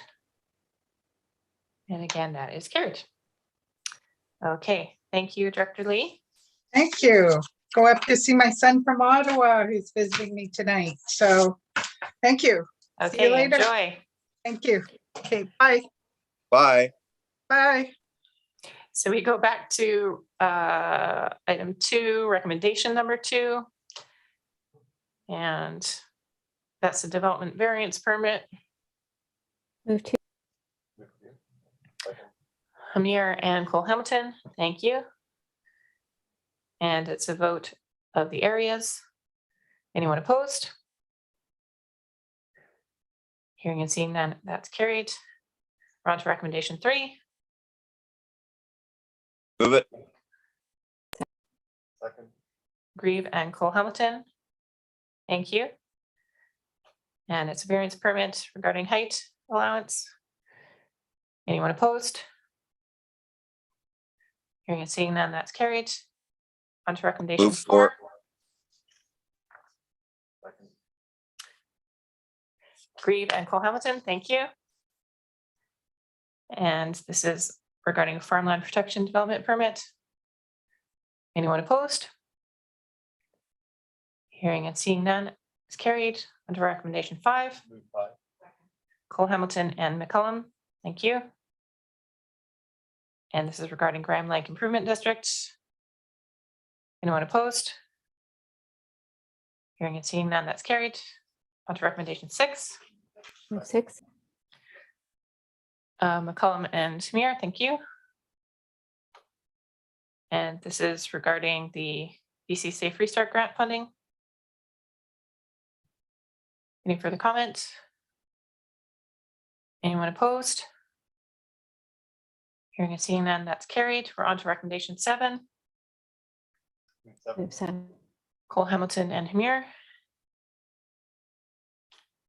And this is regarding 3rd Street allowance on the ENN railway corridor. And it's a vote of the areas. Anyone opposed?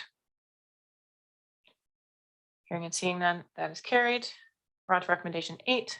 Move the stairs.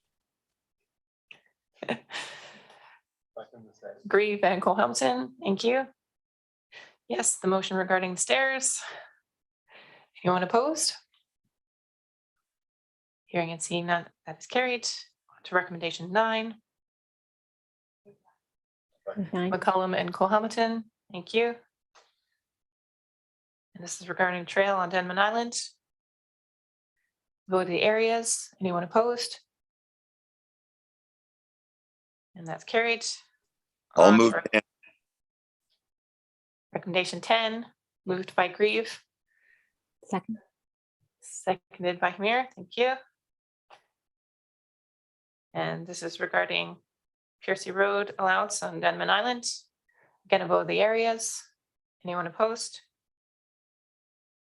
Hearing and seeing none, that's carried. On to recommendation 11. 11. Moved by Cole Hamilton, seconded by McCullum. And this is regarding trail on Hornby Island, a vote of the areas. Anyone opposed? Hearing and seeing none, that is carried. On to recommendation 12. 12. Cole Hamilton and Grieve. And this is regarding land on Lake Trail Road. And it's a vote of the areas. Anyone opposed? Hearing and seeing none, that's carried. On to recommendation 13. Second. McCullum and Grieve, thank you. This is regarding the Electoral Areas Parks Regulation Amendment. It's a vote of the areas. Anyone opposed? That is carried. On to recommendation 14. And yeah, we just need to make a adjustment here because any changes to the municipal ticket information bylaw also need to be made to bylaw 679, the adjudication ticketing bylaw. And so that needs to be added to this motion. So move. Second. Kamir and Hillian, thank you. And this is a vote of the areas. And you have the correct resolution on the screen for you. Any further discussion? And anyone opposed? Hearing and seeing none, that's carried. We're on to recommendation 15. McCullum and Cole Hamilton, thank you. And this is regarding multifamily dwellings, the definition under the zoning bylaw, the rural Comox Valley. And vote of the areas. Anyone opposed? Hearing and seeing none, that's carried. Move We're on- 16.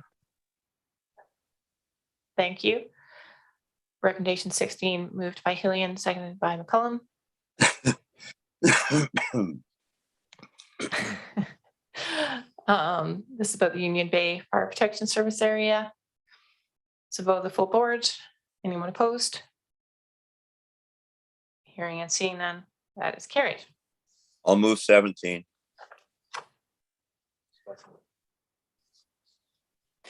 Okay. Oh, hold on, I've lost my way on my sheet. Yes, 17. Bylaw amendments, a vote of the areas. Anyone opposed? Hearing and seeing none, that is carried. And that takes us to item 3, the Comox Valley Sewage Commission minutes for December Move 6th. receipt. Second.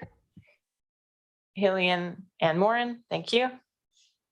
It's a vote of the full board. Anyone opposed? Hearing and seeing none, that's carried. We're on to item 4, which is the Water Committee minutes from December 7th. Move. Second. Moran and Hillian, thank you. And it's a vote of the full board. Anyone opposed? Hearing and seeing none, that's carried. We're on to the Comox Youth Council Green New Deal. Move receipt. Cole Hamilton and McCollum, thank you. And I'll pass it to staff. Thank you very much, Chair and Directors, and Jake Martins will provide a brief presentation of this report and be here to answer any of your questions, supported by the rest of staff in the event it involves one of our other services. Thank you, Russell, and through the chair. At the July 13th, 2021 regular meeting, the board received a delegation from the Comox Youth Climate Council proposing a wide-ranging set of policies under the title of the Green New Deal. The Green New Deal can be described as a set of policies focused on addressing climate change and other related societal challenges such as economic inequality, food security, and racial injustice to ensure a just transition to a low-carbon economy. The proposed resolutions include approximately 140 individual policies grouped under 15 topics, which are as follows: emissions targets, energy and electricity, low carbon jobs, drinking water and wastewater, Indigenous rights, food security, equity and justice, health, land use development, carbon sinks and biodiversity, governance processes, revenue generation, zero waste, climate adaptation, and transit and transportation.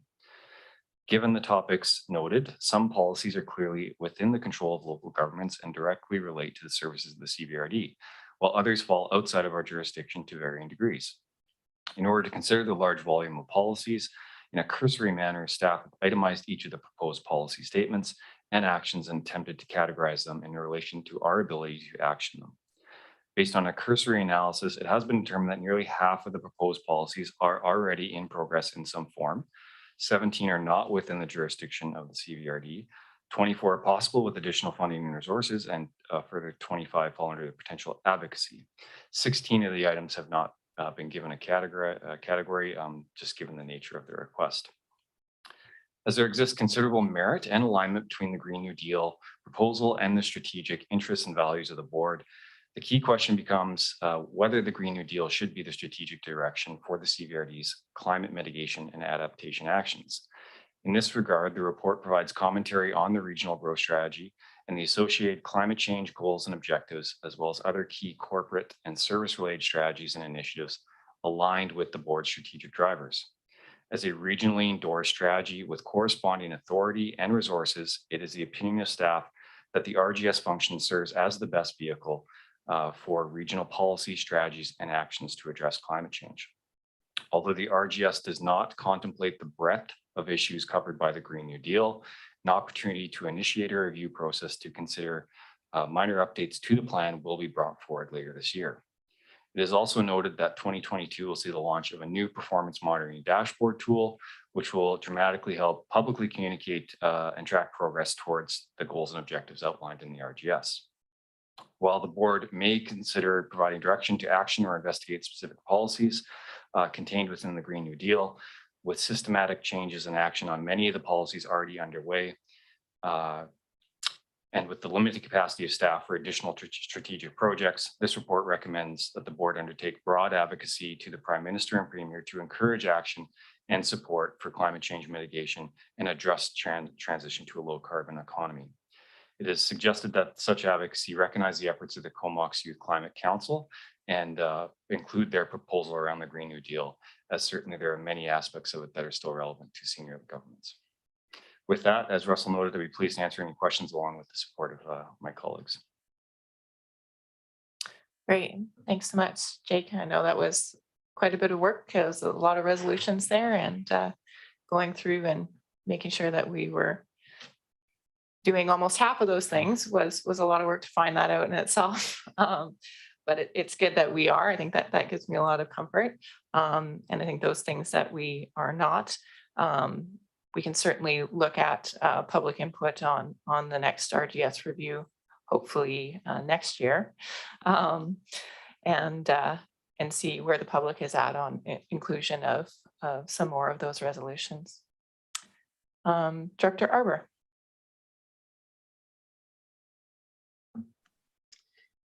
Thanks. And yeah, I agree. That was a really good piece of work by the Comox Youth Climate Council. And obviously, this was a much broader political agenda than just climate. There were many non-climate related items in there linked to social justice and otherwise. I tended to focus mostly on the climate piece. You know, what was really great about it is indeed it led me to reflect about our first 3 years as a board. With 1 year left. Unfortunately, you know, on climate, I would give us maybe a C or a C plus, maybe a C minus as a board in terms of the potential of this board and how much progress has been actually made to reduce greenhouse gas emissions and inspire our residents to do the same. But I don't think we've made a lot of progress, quite frankly. In terms of the recommendations, I think option one is a bit of a cop-out to write to the Prime Minister and the Premier. I'm much more interested in seeing members of this board bring forward brave resolutions that they can pick from this report. And there's a second piece why I think the Prime Minister would not be the appropriate venue. We do have the Federation of Canadian Municipalities that has 200 policy analysts and engages daily with the federal government. And one of the principal axes is climate action. As you know, we have the $1 billion green fund that funds initiatives across the country. So I would much rather that our board supports FCM in those efforts and connects better, perhaps, around those efforts. I think that voice has a lot more reach and potential than us as an individual jurisdiction. So yeah, I think my proposed resolution would be that we direct action or investigation on specific policy items to be brought forward by individual members of the board with assistance from staff. If each of us picked one of those resolutions and sponsored it, I think this would have a much greater impact than us writing a general letter. Thank you. Thank you. Staff will respond, or should we go to Director Morin? Okay, Director Morin. Thank you. I'm not going to say too much right now because I'm really interested to hear the discussion. I was excited to see this come forward, and I just wanted to recognize again the Comox Youth Climate Council. It was a ton of work. I mean, I think you know, I'm just quite inspired, to put it mildly, by the young people who have taken this on, particularly in our community. And I think it's, yeah, it was a robust document and really ambitious, but I think, you know, holding us to a standard or high expectations, I think is a good place to be. And I also really appreciate staff going through the document and highlighting those areas that we are making some progress on, and And I would agree with Director Arbor that there are areas that we need to go much further on for sure. One of the things that I wanted to say is that I really hope that even at this point, we can report out some of those successes and maybe highlight some of the areas that we have done well on, recognizing that we have a lot more work to do. So yeah, I'd like to hear what other folks have to say, but I would be pushing for an option different than one as well, to see what areas we could focus on. I think in the report under financial factors, you know, it's noted that you know, we do need some financial commitment, but it also references the fact that this board has been very vocal and very committed to climate action, and I think many of us would like to see more actions being implemented due to that strategic priority and the direction of this board. So I'm just interested to see what others have to say. Thank you. Thank you, Director Kamir. Thanks, Chair. And again, amazing work that our youth have done to put so many resolutions together that have such a breadth of scope. I want to note that I think where our staff and maybe folks have a lot of unease with is around the policy recommendations that had to do with equity. And I'm just going to bring back the delegation that we just had. When you don't have an equity lens on your climate action, you are missing a huge swath of our community. You know, carbon burned by a high income family versus a low income family is still carbon burn. And if you are trying to decrease that by 50%, we can't leave out people because due to their income level or their social status. And so I just want to recognize that having the youth have that equity lens already and coming up with such an extensive list in this Green New Deal was excellent.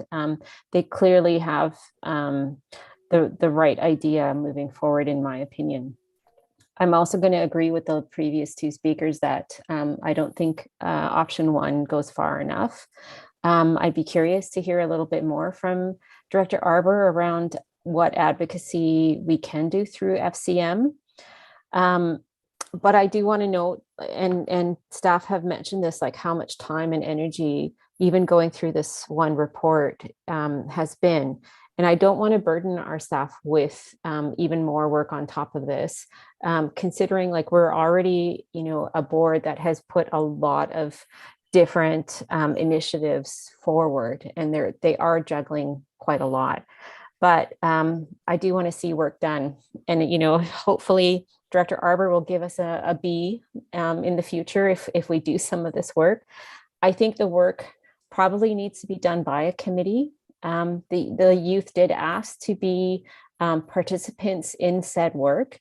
The items that have been uncategorized or that we're not looking at. So, you know, I think Jake mentioned, you know, 20 to 25 that, you know, could be advocacy plus 20 that, you know, we're not sure.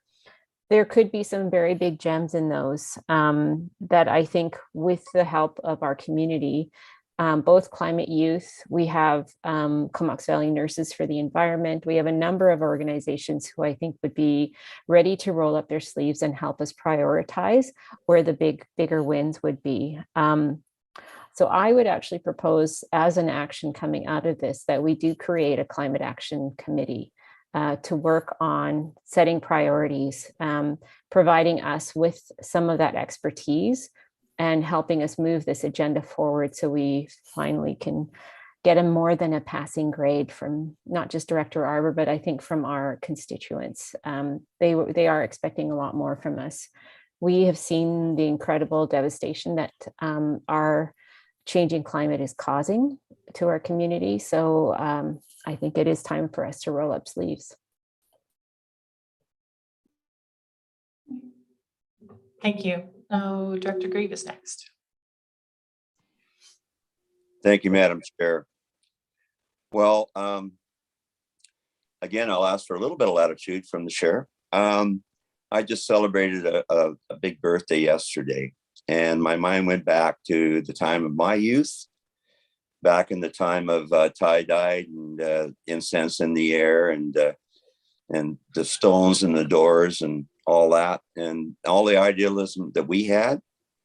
And in a way, I felt that we kind of, fell short over time.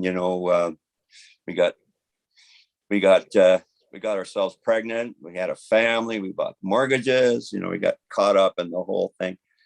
But for us now, at this point in time, I don't think it's really our place necessarily to form a committee and to discuss this stuff. It's obviously it's the younger generation's world, and we have to solicit them and their ideas to move forward. A lot of the stuff that Daniel said, I think is great. I think we should all come up with our own, each and every one of us, come up with some real substantive, simple, low-hanging fruit of how we can reduce our carbon footprint. Even just driving to town half as much as you used to, you've cut it in half. You don't need to go on that trip just because you got to go to Costco today and pick up this deal, whatever. So, I think that a lot of this is in the youth court, and they're the ones with the new ideas. They're the ones that are going to come up with the solutions. I mean, for us, we're kind of the caretakers. I know that myself, I've got grandkids, growing up, and it's a very, very different world for them. It's a very scary world. You add COVID into the mix, and oh my God, what are we doing here? So, I do think that perhaps FCM, being that I was a member of FCM, I realized the potency of FCM. They're incredibly powerful, and they do have the ear of government. So, you can work through all those bodies, but down here on the grassroots level, I think too often we think that climate change, somebody should be doing something. Oh my God, but in reality, we can do little things in our own lives that make a huge difference. We just had a real cold snap. I'm sure everybody can point to the window that's leaking all the air right now, where all the cold air came in. Well, for God's sake, go out and caulk it next summer. Simple things like that. We can take simple steps to do our part. Anyway, I'm just a little philosophical, so thank you very much for the latitude. Thanks, Director Grieve, and happy birthday, if that was what you were alluding to at the beginning there. Sorry we missed that one. And we're on to Director Cole Hamilton. Thanks very much, Chair, and also happy birthday to Director Grieve.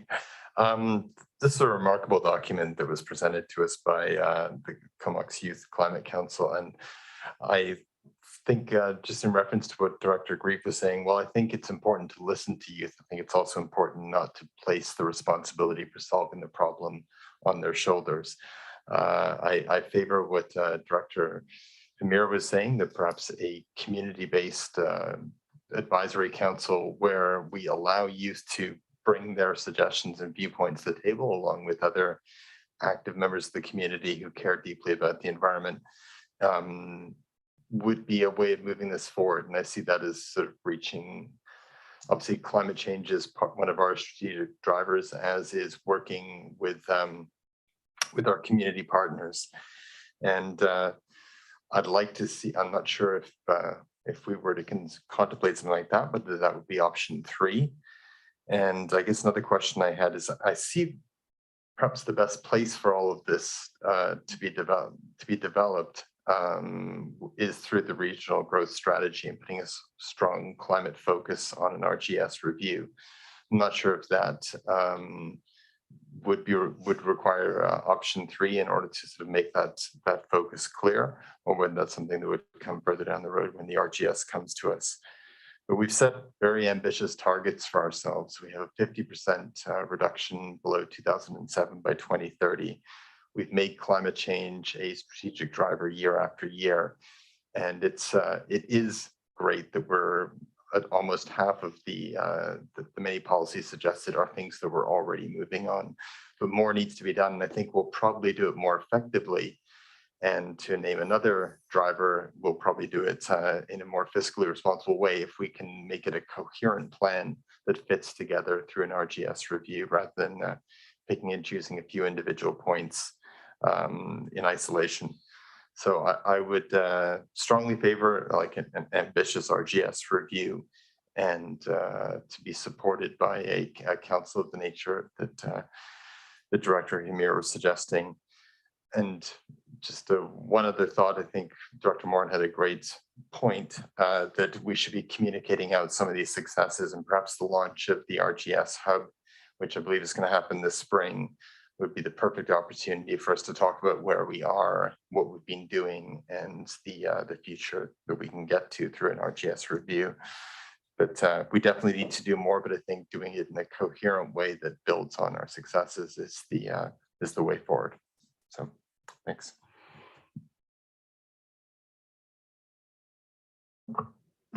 Thank you. Yes, well said, Director Hillian, or Director Cole-Hamilton. Director Hillian, you're next.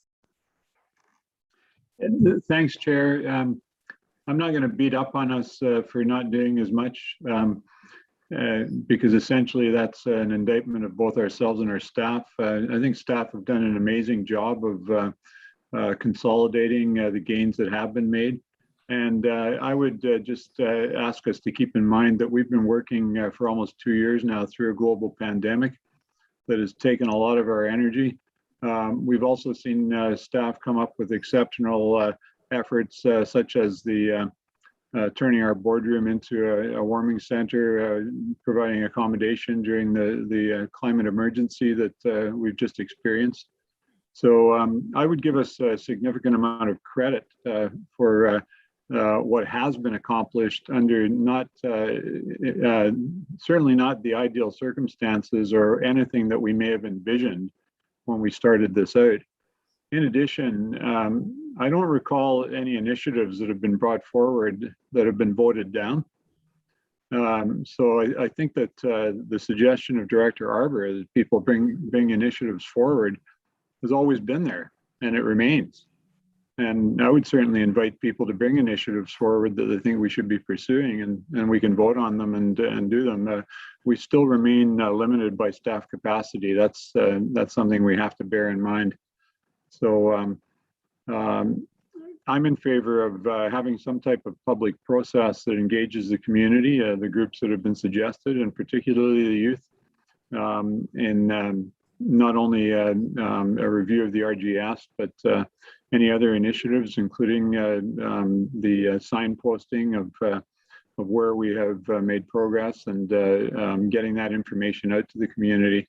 And I think the ideas that people in the community can bring forward, that's where I place some hope. We've had one that's been presented to us tonight that presents a significant opportunity for us to take a step in the direction of reducing emissions and working in favor of the climate.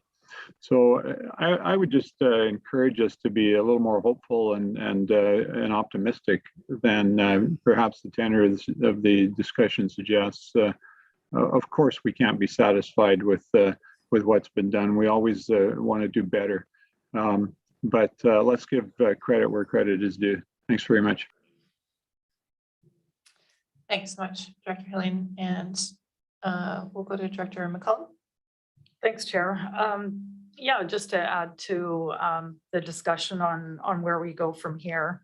Well, first of all, I just want to acknowledge that the vast amount of work that went into this report and just the incredible piece of work that our Youth Climate Council put together. Just reviewing it again for the second time, it's a stunning amount of work that they assembled, and it's a really helpful place to refer to when we're looking at not only what good work we have in process, we have a list of achievements that are associated with what they've provided, and then some possible future objectives. I want to underscore my support for the idea of coordinating our RGS, our potential RGS review with coordinating what is in the Green New Deal and how we incorporate those two pieces together. I really liked Director Kamir's suggestion of a committee, but it occurs to me that were we to do an extensive review, we would be doing a fair amount of community engagement. And I suppose my question for staff is simply whether or not those two pieces could come together through that RGS review as having a specific climate focused committee that would inform our RGS review and even look at what's in this report without necessarily teasing those two things into two separate action items. Madam Chair, if I could just ask Alana Mullally to respond to that and lay out to the board there what they should expect in 2022 in terms of the RGS and how an RGS review, if commenced in 2023, could encompass some of those ideas and suggestions. Through Madam Chair, to Director McClellan, thank you very much. I think it can if you want to, right, is the sort of the short answer. So what we've committed to do in 2022 is come back to the board with some options for you to consider. So the ask that we're making of you is to consider whether or not you want to initiate an RGS review. And you'll remember we do that because that's a legislative requirement, right? So we asked that question, and what we're tasked with is putting some options in front of you. So during strategic planning, pardon me, we talked about some of the ideas that you had around scope, particularly given timing, but what else is happening in 2022, as well as all of the other initiatives that we're undertaking through this service. So we will come back with that. And I think through that, we can talk about what corresponding public engagement might look like. I guess the other thing that I would say is that certainly one of the things we'll be asking you to think about as regional directors is what you are also looking at your municipal tables and what you are needing from your municipal staff, where you are asking them to put their energy and efforts, where you're putting those resources, and consider that within the context of what a regional effort could look like. Because again, if you're looking for that very broad scope, it would be really great if we could do that as a regional effort, meaning that your staff have room on their very full plates to participate fully in generating ideas and engaging with the community to make that regional effort. So just some food for thought going forward. Thanks. That's very helpful.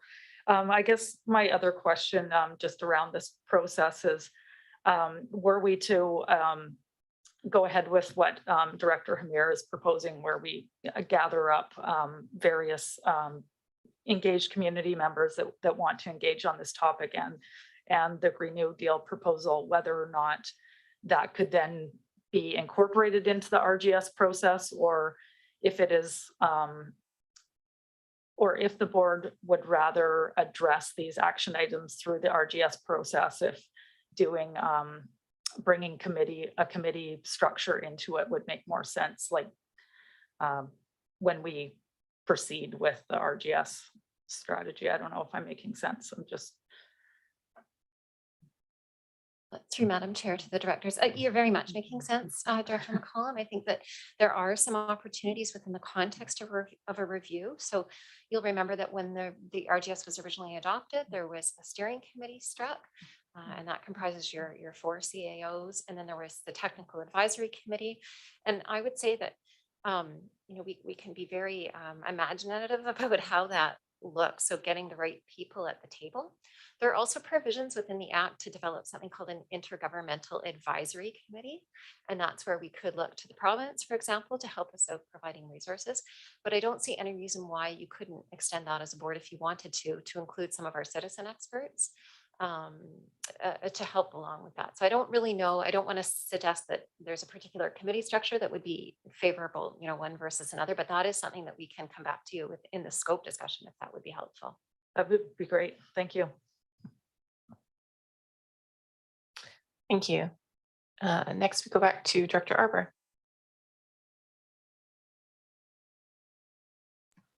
Thanks. I didn't want to dampen the mood. I guess I'm a tough grader, but I do want to say that this board is doing a lot more than a lot of municipalities that may get Ds and Es and Fs, right? So I think we're actually doing pretty good. North Vancouver might get a solid B plus, There's a nonprofit that grades countries. And Canada is ranked out of 62 countries that are being measured, we're ranked 58th. And so I don't want to, my comment was more, I guess, as a region, as rather than a corporate entity. We had a dip in emissions through the COVID response, and now it's exploding again. And there's little things like, I don't want to put them on the spot, but it's an example of rather than us turning the dial, a decision that was widely celebrated not long ago, which we're all guilty of, is Comox wrote a letter of support to reestablish the flight to Puerto Vallarta, right? And so we're re-increasing our travel. We're just, globally, our emissions are going up. So a C+ is pretty good in that context, where I believe as a society, we are failing. And what I don't want to do with the Comox Youth Climate Council is just to tap ourselves on the shoulders as a society and say that we're doing the job, because we're not yet.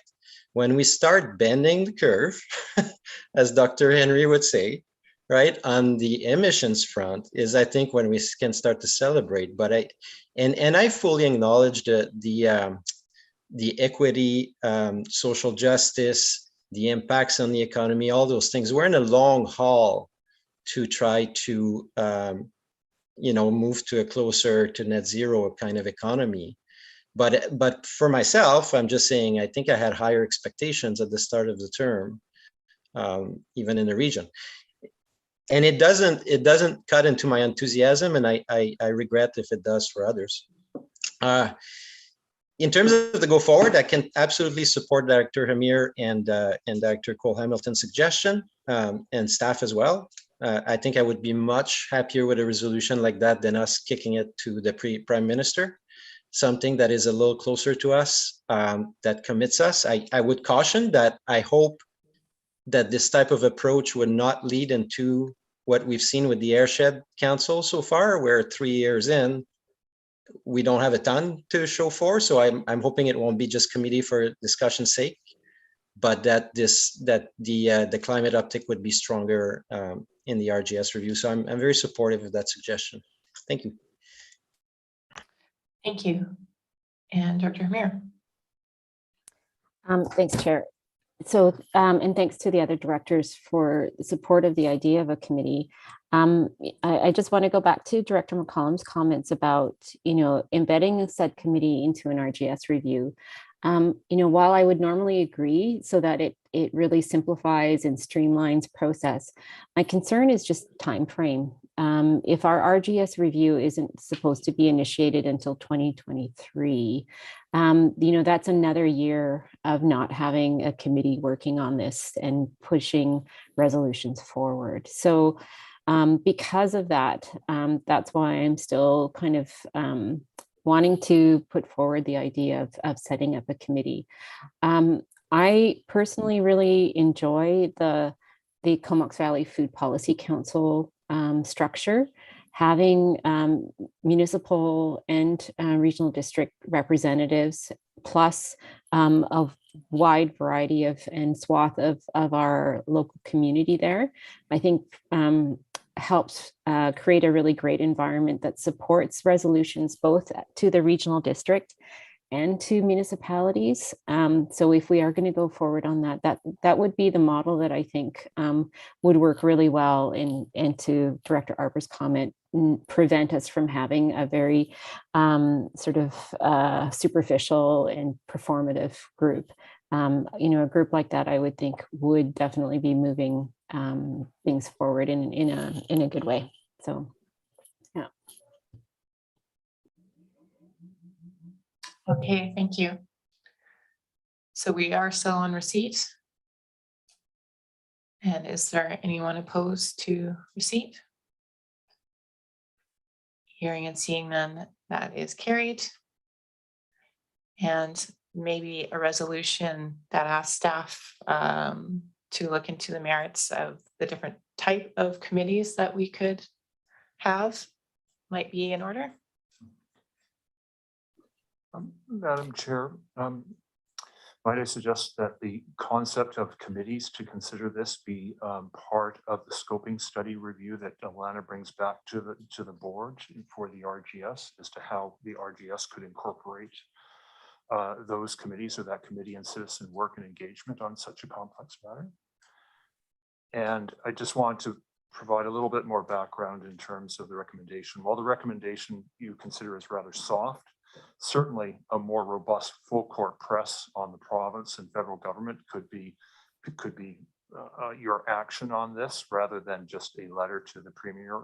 But staff are really encouraging you to step back, take pride in the 50% or thereabouts that you have accomplished, to take energy from the enthusiasm and the hard work of the Youth Council that brought this forward to you, and really impress on the province and federal government that for local government to do more, you need more resources. You are still have only modest taxing and toll abilities where you are relying on property owners, right? You don't have those broad powers or authority for new resources to tackle such enormous issues. So I really encourage you to take the initiative this year to really impress on the provincial and federal government that for local governments to undertake more in this regard, we need the resources. And I think Director Arbor can probably direct you through FCM as to how the best that may best be accomplished. But I just have to say that if you are contemplating staff doing more on this file, we really don't have the resources to take on any more at this time, given your direction through your strategic planning process and all the initiatives that we have in place at this time. So my suggestion is to ask us to look at committee structure and engaging the community through the scoping study of the RGS, and for you to undertake a full court press in terms of encouraging the province and federal government to do more. And just one more piece of advice is the municipal members of this board to go back to your councils and to go back to your staff and to see what your interests and your capacity is to be engaged in any sort of regional format that might come forward out of this. Thanks, Russell. Director Hillian. Thanks, Chair. I was going to propose that we move the recommendation as presented and add on to it that staff be requested to present a report with options for moving forward with action as per tonight's discussion at the board table. Okay, is that a motion? Yes. Second. Seconded by Grieve. Hold on and we'll have it put up.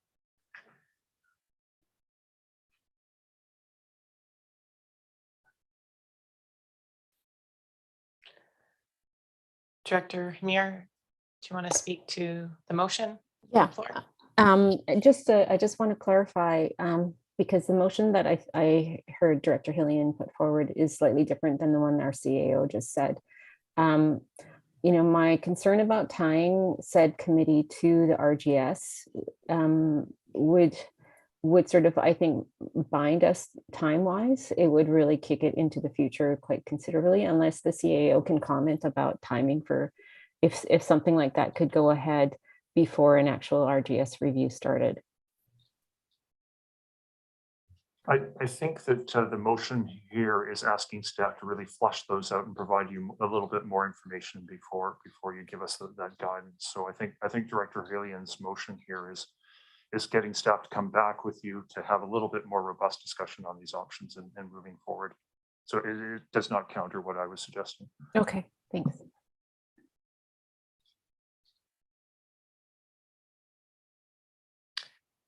Okay. Actually, The motion on the floor has been first and seconded. Director Cole Hamilton. Yeah, thanks, Chair. I was just trying to get a sense of what the timeline might be on that report, just following up on the idea that we don't want to be kicking this too far down the road. I can see the wisdom to that, to obtaining some options. I'm just wondering what the timeline might be on that.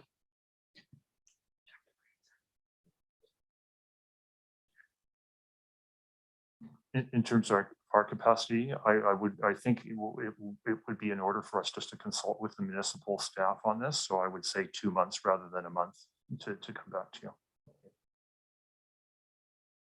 Thank you. Okay, I don't see any further hands, so I'll call the question on the motion on the floor. Anyone opposed? Hearing and seeing none, that's carried unanimously. Thank you. And so we will move on to item 6, interregional transit. And we have the December 14th minutes for receipt. Oh no, the update on the concept for receipt. Second. McCollum and Cole Hamilton. Thank you. Anyone opposed to receipt? Or are we getting a presentation? Yep, sorry, Mike Zabarski is on the line just to give a brief presentation on the interregional transit. Thanks, Mike. Yeah, thanks through the chair of the committee or the board, sorry. So based on some direction from the board, we've had some discussions with BC Transit and RDN. We have not spoken with SRD because we currently already do connect with the Campbell River system at the Oyster River. So we've kind of focused on the connection south. BC Transit has told us that in order for them to initiate any further kind of service planning and analysis, that they would need to hear from both RDN and CVRD board that this connection is a priority for us. To do that, staff are recommending to utilize the Transit Future Action Plan process, which we just kicked off, and it should be wrapped up by summer this year, June specifically. And that's a process where we look at all the different service priorities in the community, get a bunch of public feedback on those, and set the priorities. And that will, of course, involve the board's input as well. So this interregional connection will be part of that process. We'll hear from the public on where this one fits in the list of priorities, and the board can weigh in as well. And that would be how we would identify the priority back to BC Transit. And of course, we need RDN to go through a similar process, which I'm led to believe that they are doing as well this at this time and into early next year. It's already next year, early 2022. So we should be on track time-wise with RDN on that. And another couple of initiatives that are ongoing, which are worth paying attention to, are a possible interregional or I guess intercity ground transportation plan that the province is conducting, as well as a possible Vancouver Island transportation plan that AVICC and RDN are kind of the leads on. So I'm happy to answer any questions and help the board with that one. Okay, thanks, Mike. We can turn our minds back to transit. Are there any questions?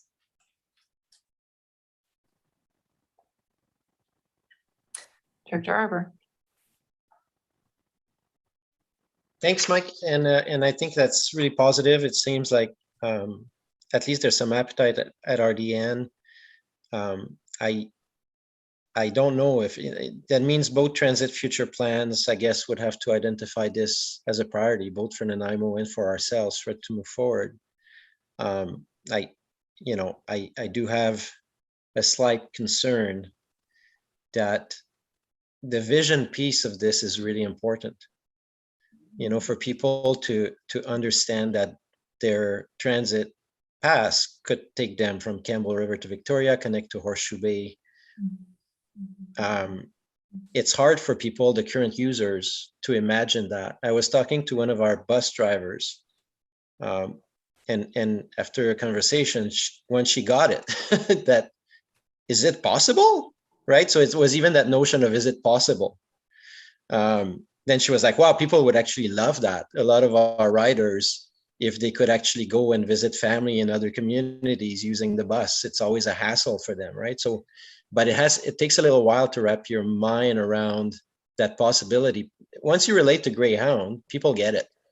The Greyhound bus, right until its dying, well, not its dying days, once it transferred into Tofino bus and stuff, it was suffering, but there was a cost there, right?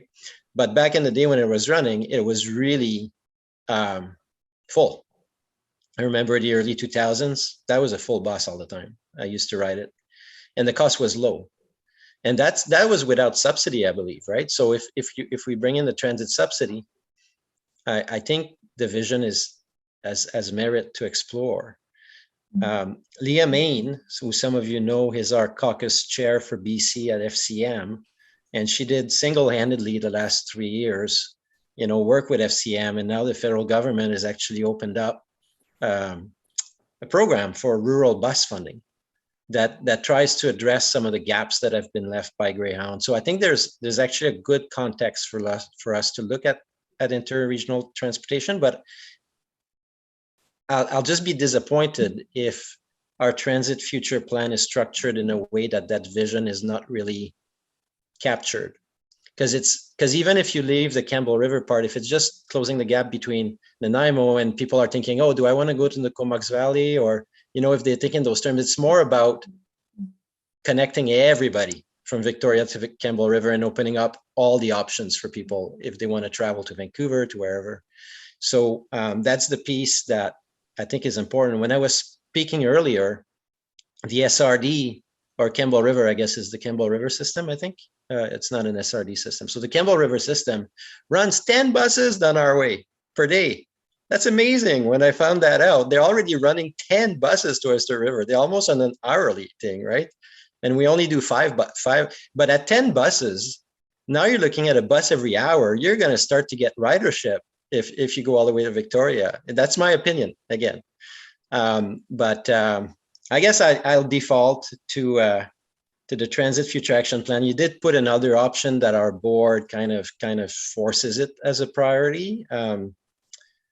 And I don't have enough data or evidence that could become a white elephant. I don't know, right? But if we're able to pull in the federal and the province into this with some of those rural programs and think a little bit bigger, tie it to the future of a DNN railway corridor in the sense of, are they going to do the train?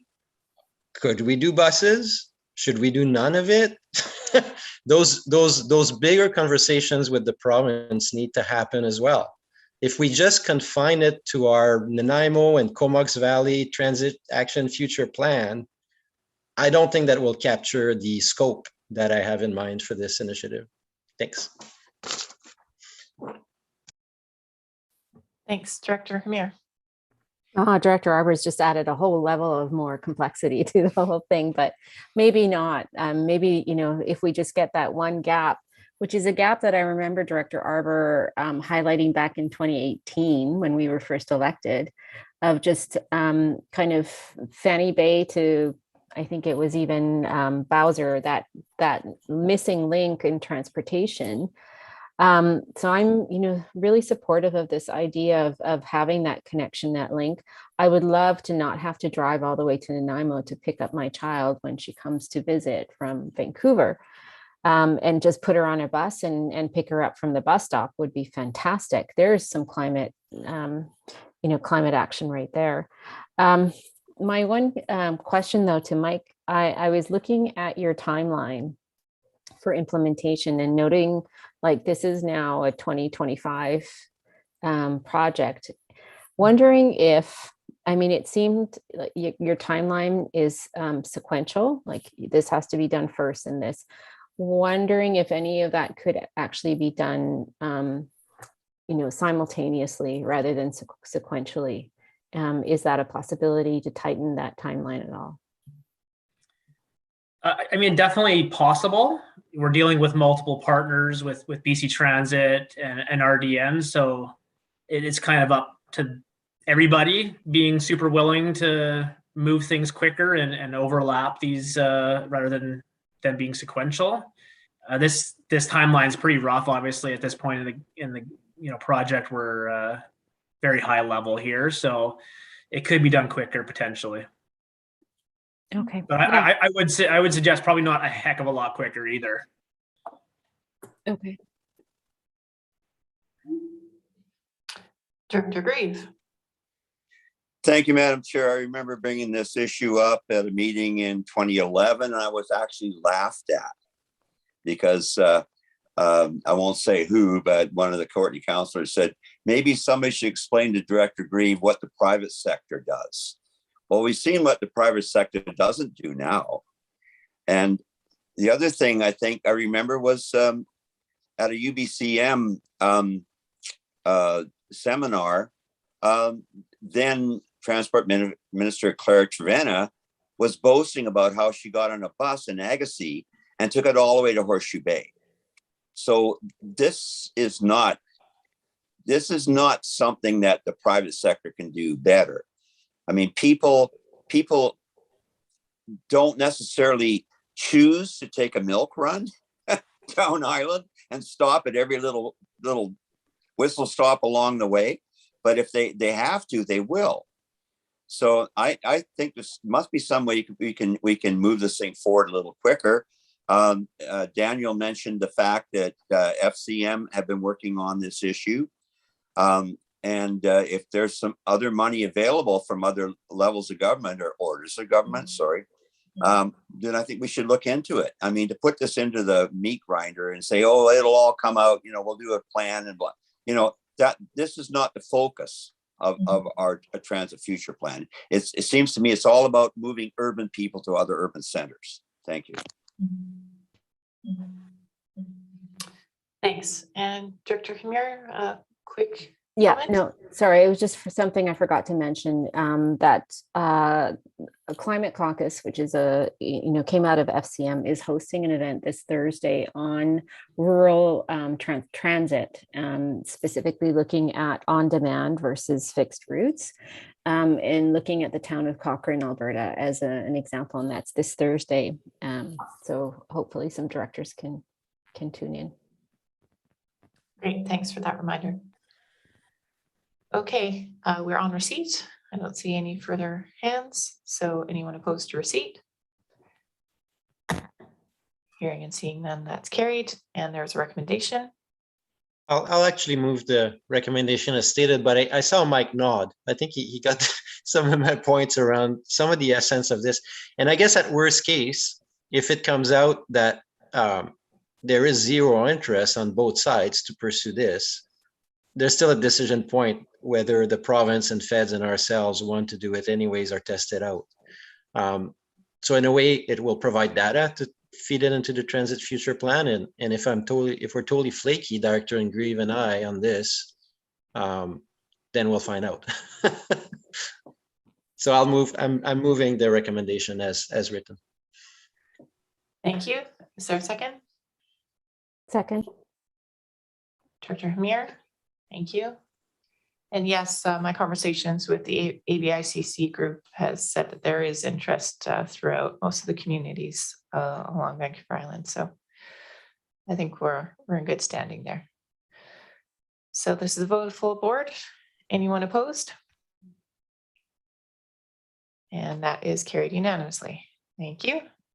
And how are we doing out there in Zoom world? Do we need a break or should we move on to item 7? Let's finish off. Okay, we'll push on. So item 7 is director's remuneration review. Cole Hamilton and Kamir, thank you. And I'll pass it to staff. Thank you very much, Chair and Directors. And each election cycle in the year of the local government election, the Comox Valley Regional District undertakes a review of remuneration for the board on your behalf.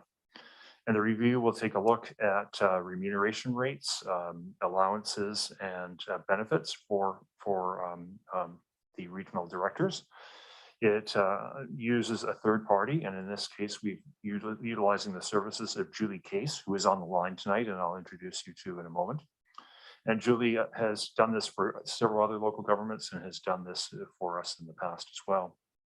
So The intention is to bring forward the potential to change your bylaw to provide changes that would then take effect after the local government election, so that the current directors are voting on improvements that would apply to a subsequent board. So in the report, it's kind of outlines to you the general methodology, and I'd like to now introduce you to Julie Case, who's online and will say a few words about her process. So Madam Chair, I'll hand it over to Julie. Thank you very much. Good evening. Yes, really just wanted to go over the proposed methodology and make sure that it's going to collect all the information that you need to make your decision and to comply with your bylaw. So we've got a list of 9 regional districts, that same ones that we used in 2018, that I propose that we go out and I'll do a custom compensation questionnaire for them and ask them for the information that we have listed in the report in terms of the current remuneration that is being paid to the board and to the directors, and for any other additional expenses or benefits that are received.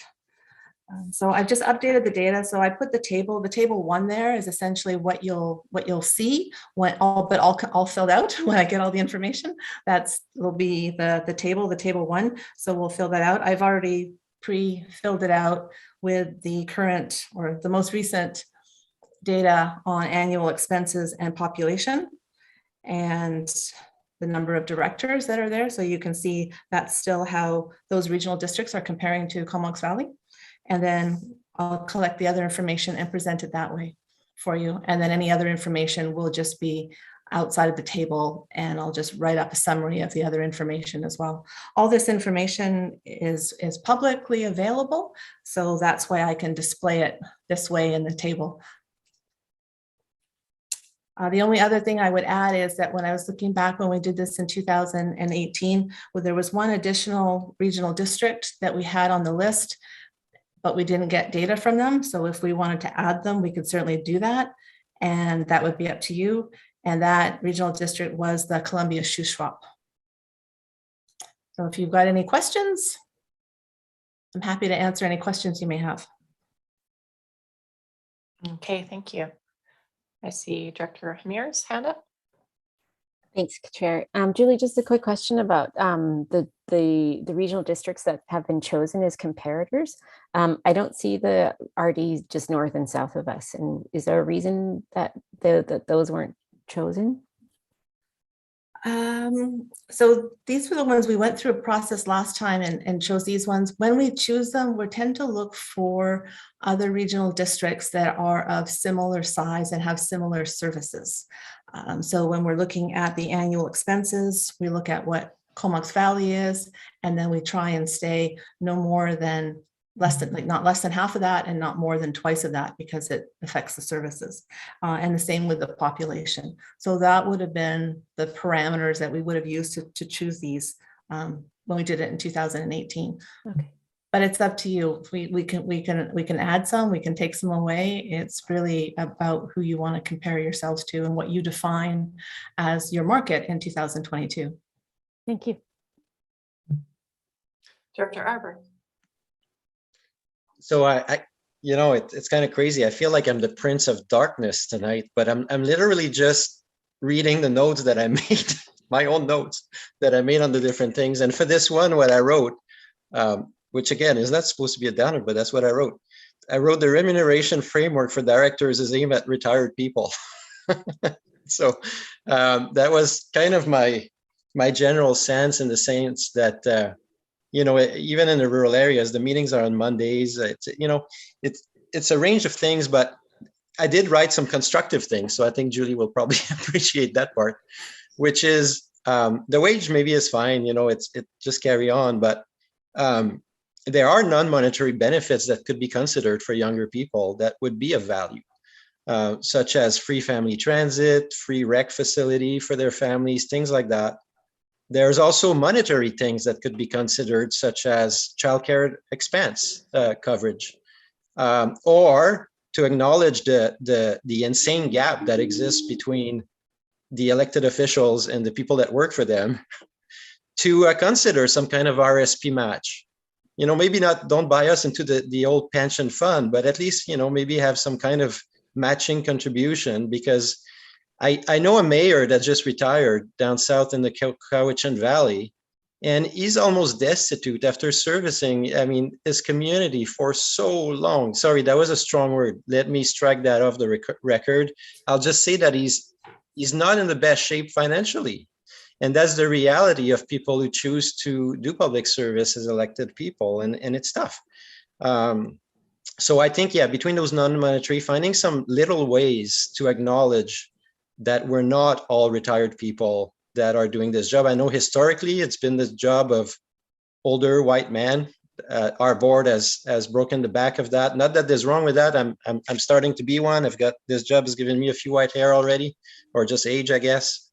But my God, I'm starting to sound like Edwin. I'm going on a bit of a rant here. But non-monetary and monetary little things that can make a difference for younger people, for women, for people who have other priorities in their lives. We need to keep the diversity we have at those boards. And I think the remuneration should reflect those realities. Thank you. Madam Chair, if I could just ask Julie. Julie, in the current questions that you ask of the regional districts, does it open them up to sharing with you the out-of-the-box kind of things that they might do, whether it's childcare or some of the other suggestions here, or do we kind of need to add that question to flush out whether they are doing anything new and innovative? Yeah, I think we'll add that question. I think that's a great question. I have certainly have heard rumblings from other councils over the years about doing some of those things to make the job more attractive to younger people or for families. But let me ask that question. Let me include that in the questionnaire to see if anybody has actually done that. I think that's a great question. I will add that to the list. Thank you. I was also wondering, so you have language around chairs, acting chair allowance.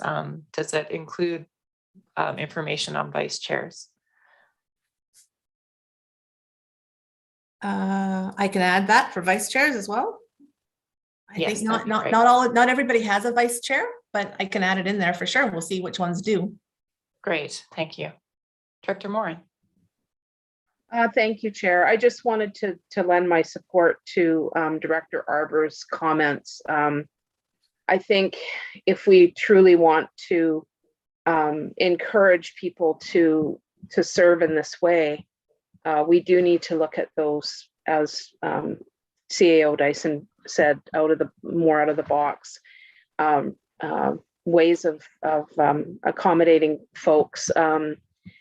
I mean, we had this discussion at I'm drawing at UBCM around childcare, and it was one of the most animated discussions that people across the province had, and it was really divided along gender lines. And I think as much as many of us women or mothers in this room, I think tend to have pretty supportive partners and more egalitarian households, perhaps.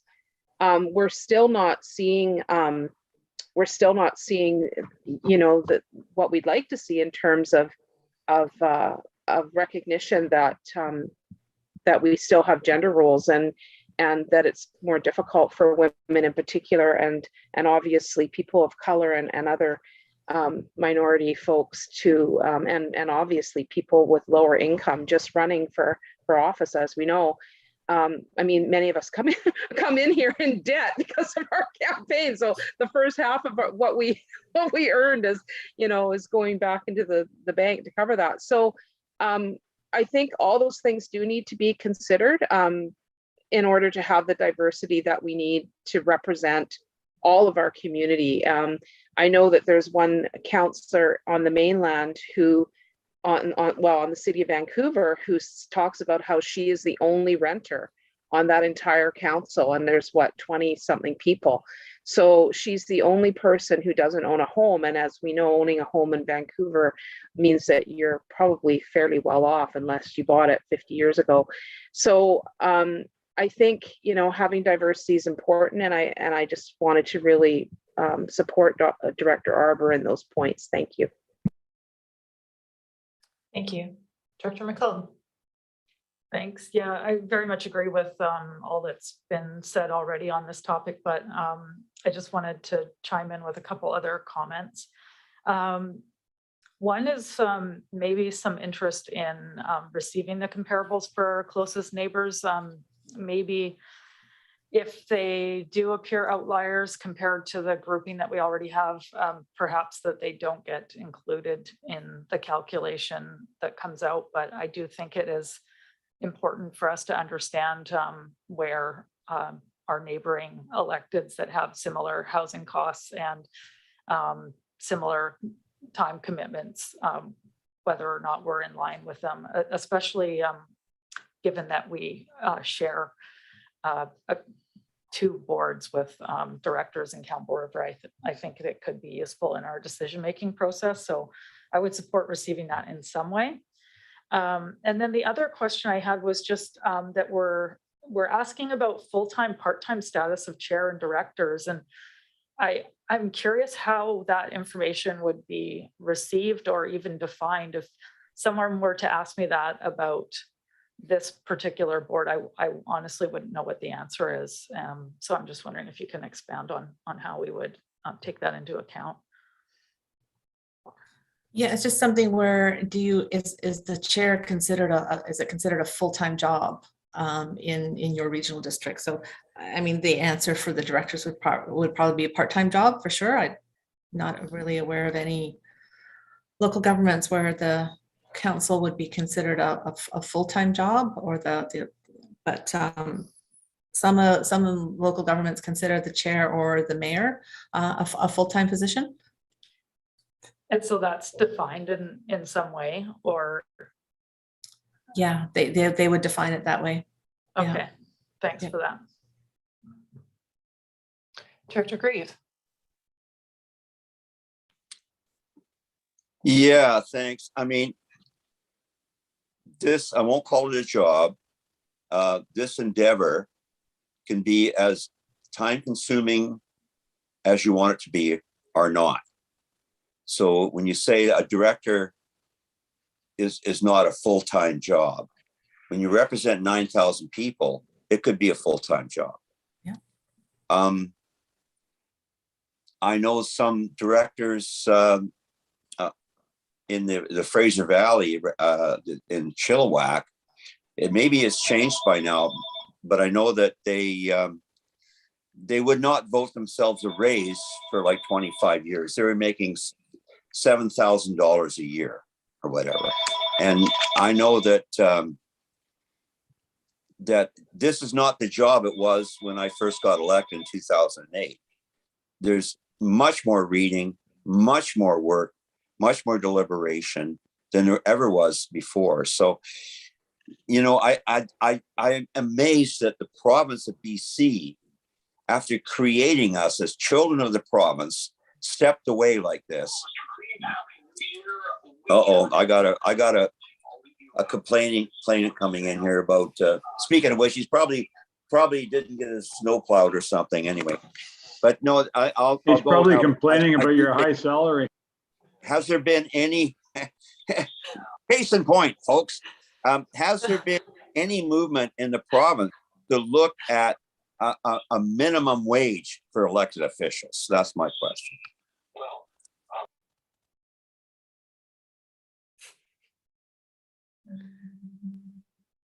You're on mute, Julie.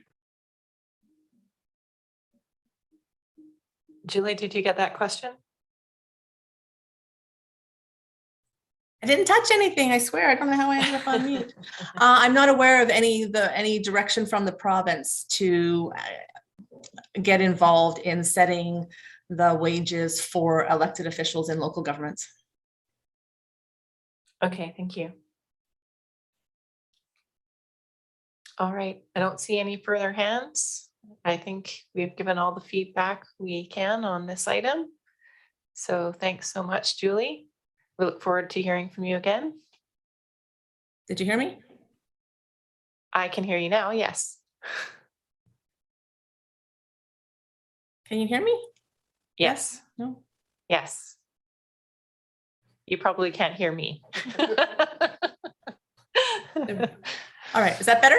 Okay, can you hear me now? Yes, and we did hear your response to Director Greaves' question, so thank you okay. for that.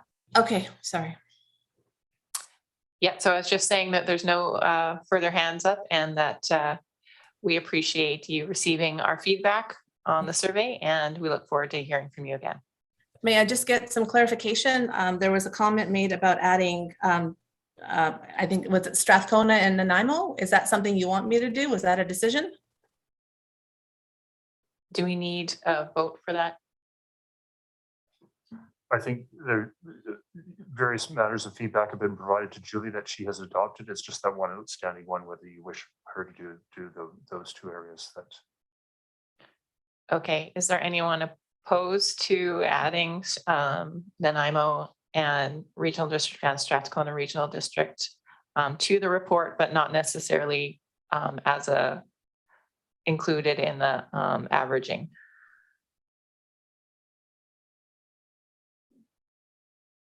Hearing none, I think that's a go ahead for you, Julie. Okay, I will add those in. Thank you very much. Thank you. All right. Have a good evening. Thank you, you as well. Bye. So we are on receipt. Anyone opposed to receipt? Hearing and seeing none, that is carried. And we're on to bylaws and resolutions where we've done item 1 and 2. So that skips us forward to item 3, which is bylaw number 688, Union Bay Fire Protection Service Regulation. Move first and second reading. Hillian and McCollum, thank you. It's a vote of full board. All in favor, or sorry, anyone opposed? Hearing and seeing none, that's carried. Move third. second. Hillian and Cole Hamilton moving third reading. Anyone opposed? That's carried. On to item 4, which is bylaw 691, Comox Valley Regional District elected officials, directors, officers, and employees indemnification bylaw. Moved by McCollum, seconded by Cole Hamilton. Vote of full board for first and second reading. Anyone opposed? Hearing and seeing none, that is carried.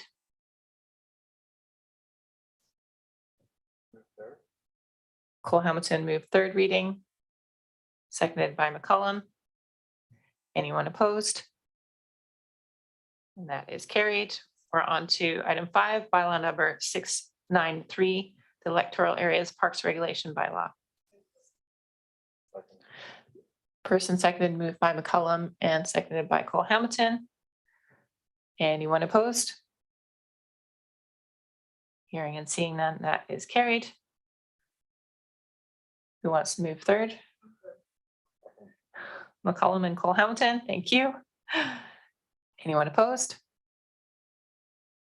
That is carried. We're on to item 6, bylaw 694, Comox Valley Regional District Parkland Development Cost Charge bylaw. Move first and second. Second. Grieve and Hillian. That's moved for first and second. And anyone opposed? And that is carried. Move third. Hillian and McCollum moving third. Anyone opposed? And again, that's carried. We're on to bylaws for final adoption. Item 7, bylaw number 665, CRD procedures bylaw. Final adoption. Moved by Cole Hamilton, seconded by McCollum. And anyone opposed to adoption? Hearing and seeing none, that is carried. We're on to item 8. Final on 8. Thank you. Bylaw number 684, the revenue anticipation borrowing bylaw, moved by Hillian, seconded by Morin. And anyone opposed to adoption? Hearing and seeing none, that is carried. And that takes us to new business. We have letter of support for Comox First Nation. Move your seat. Moved by Hillian, seconded by McCollum. And does staff want to speak to this letter? I think, or would Director Arbor introduce the letter? Director Arbor?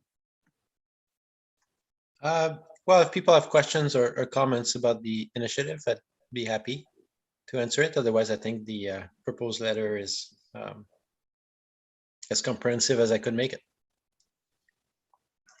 Thank you. Are there any questions?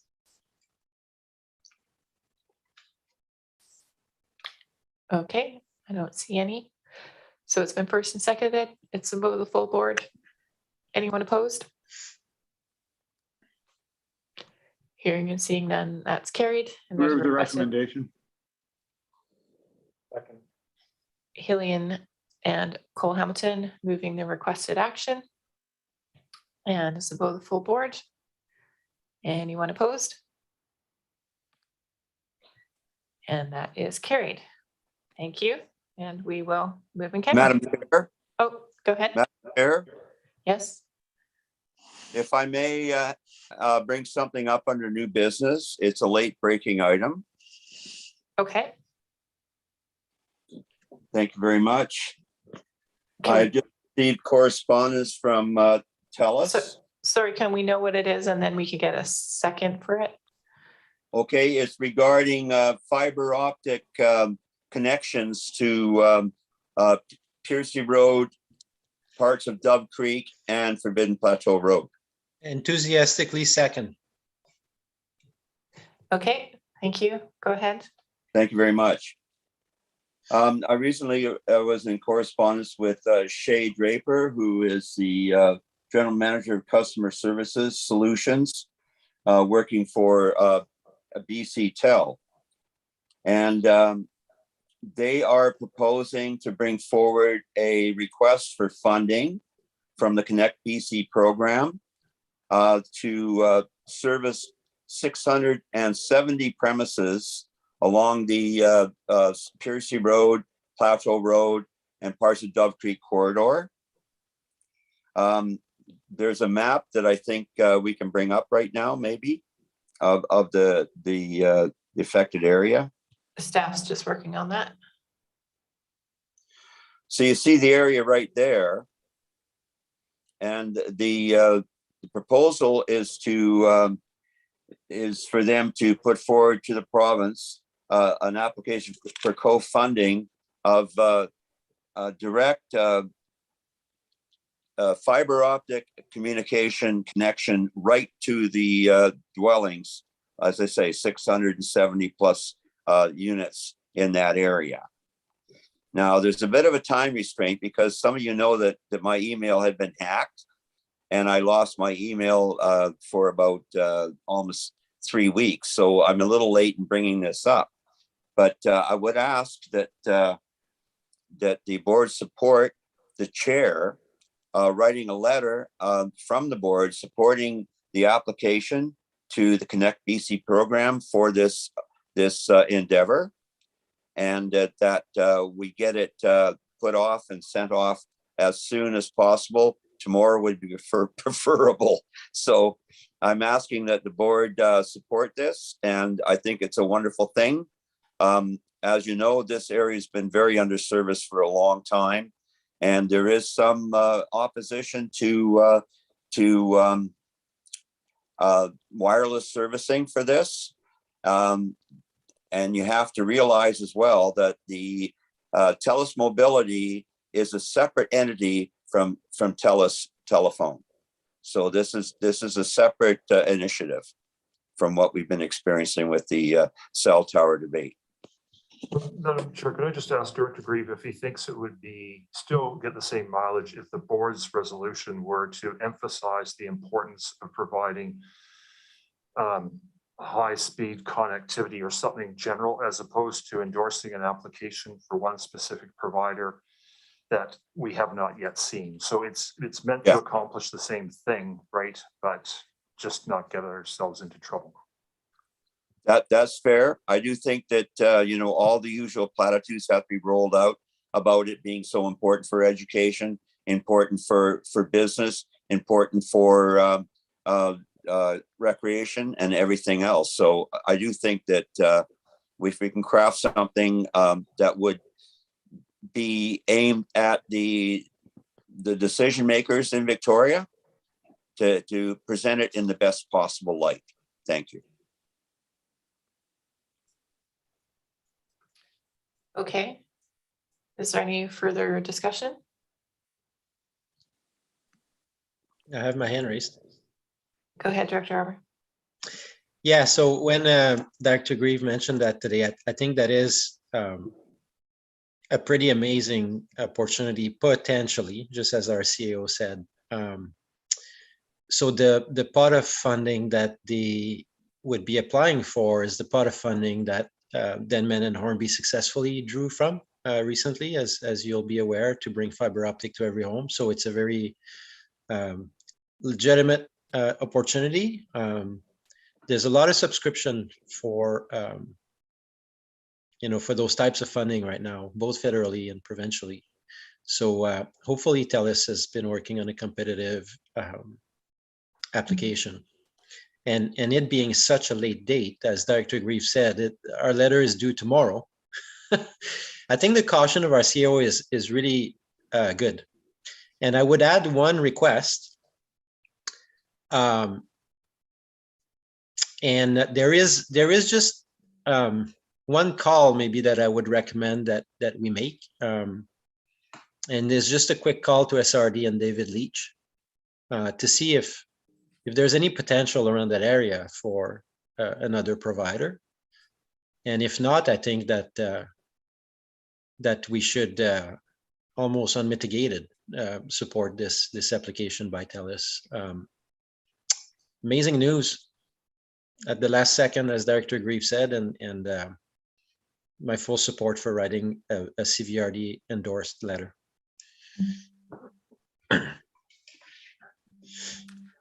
Thank you.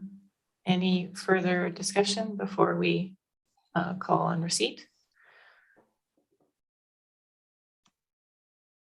Okay. Anyone opposed to receipt of Director Grieve's correspondence? And that's carried. Is there further motion? Well, there's requested action as per the CAO that we write a letter of endorsement and emphasize the importance of connectivity for the residents of this area. Okay, is that enough for staff to go on? Yep, okay. Any further discussion? Anyone opposed to writing the letter? Hearing and seeing none, it's carried unanimously. Thank you so much, everyone. Thank you. And we will have a break and move in camera.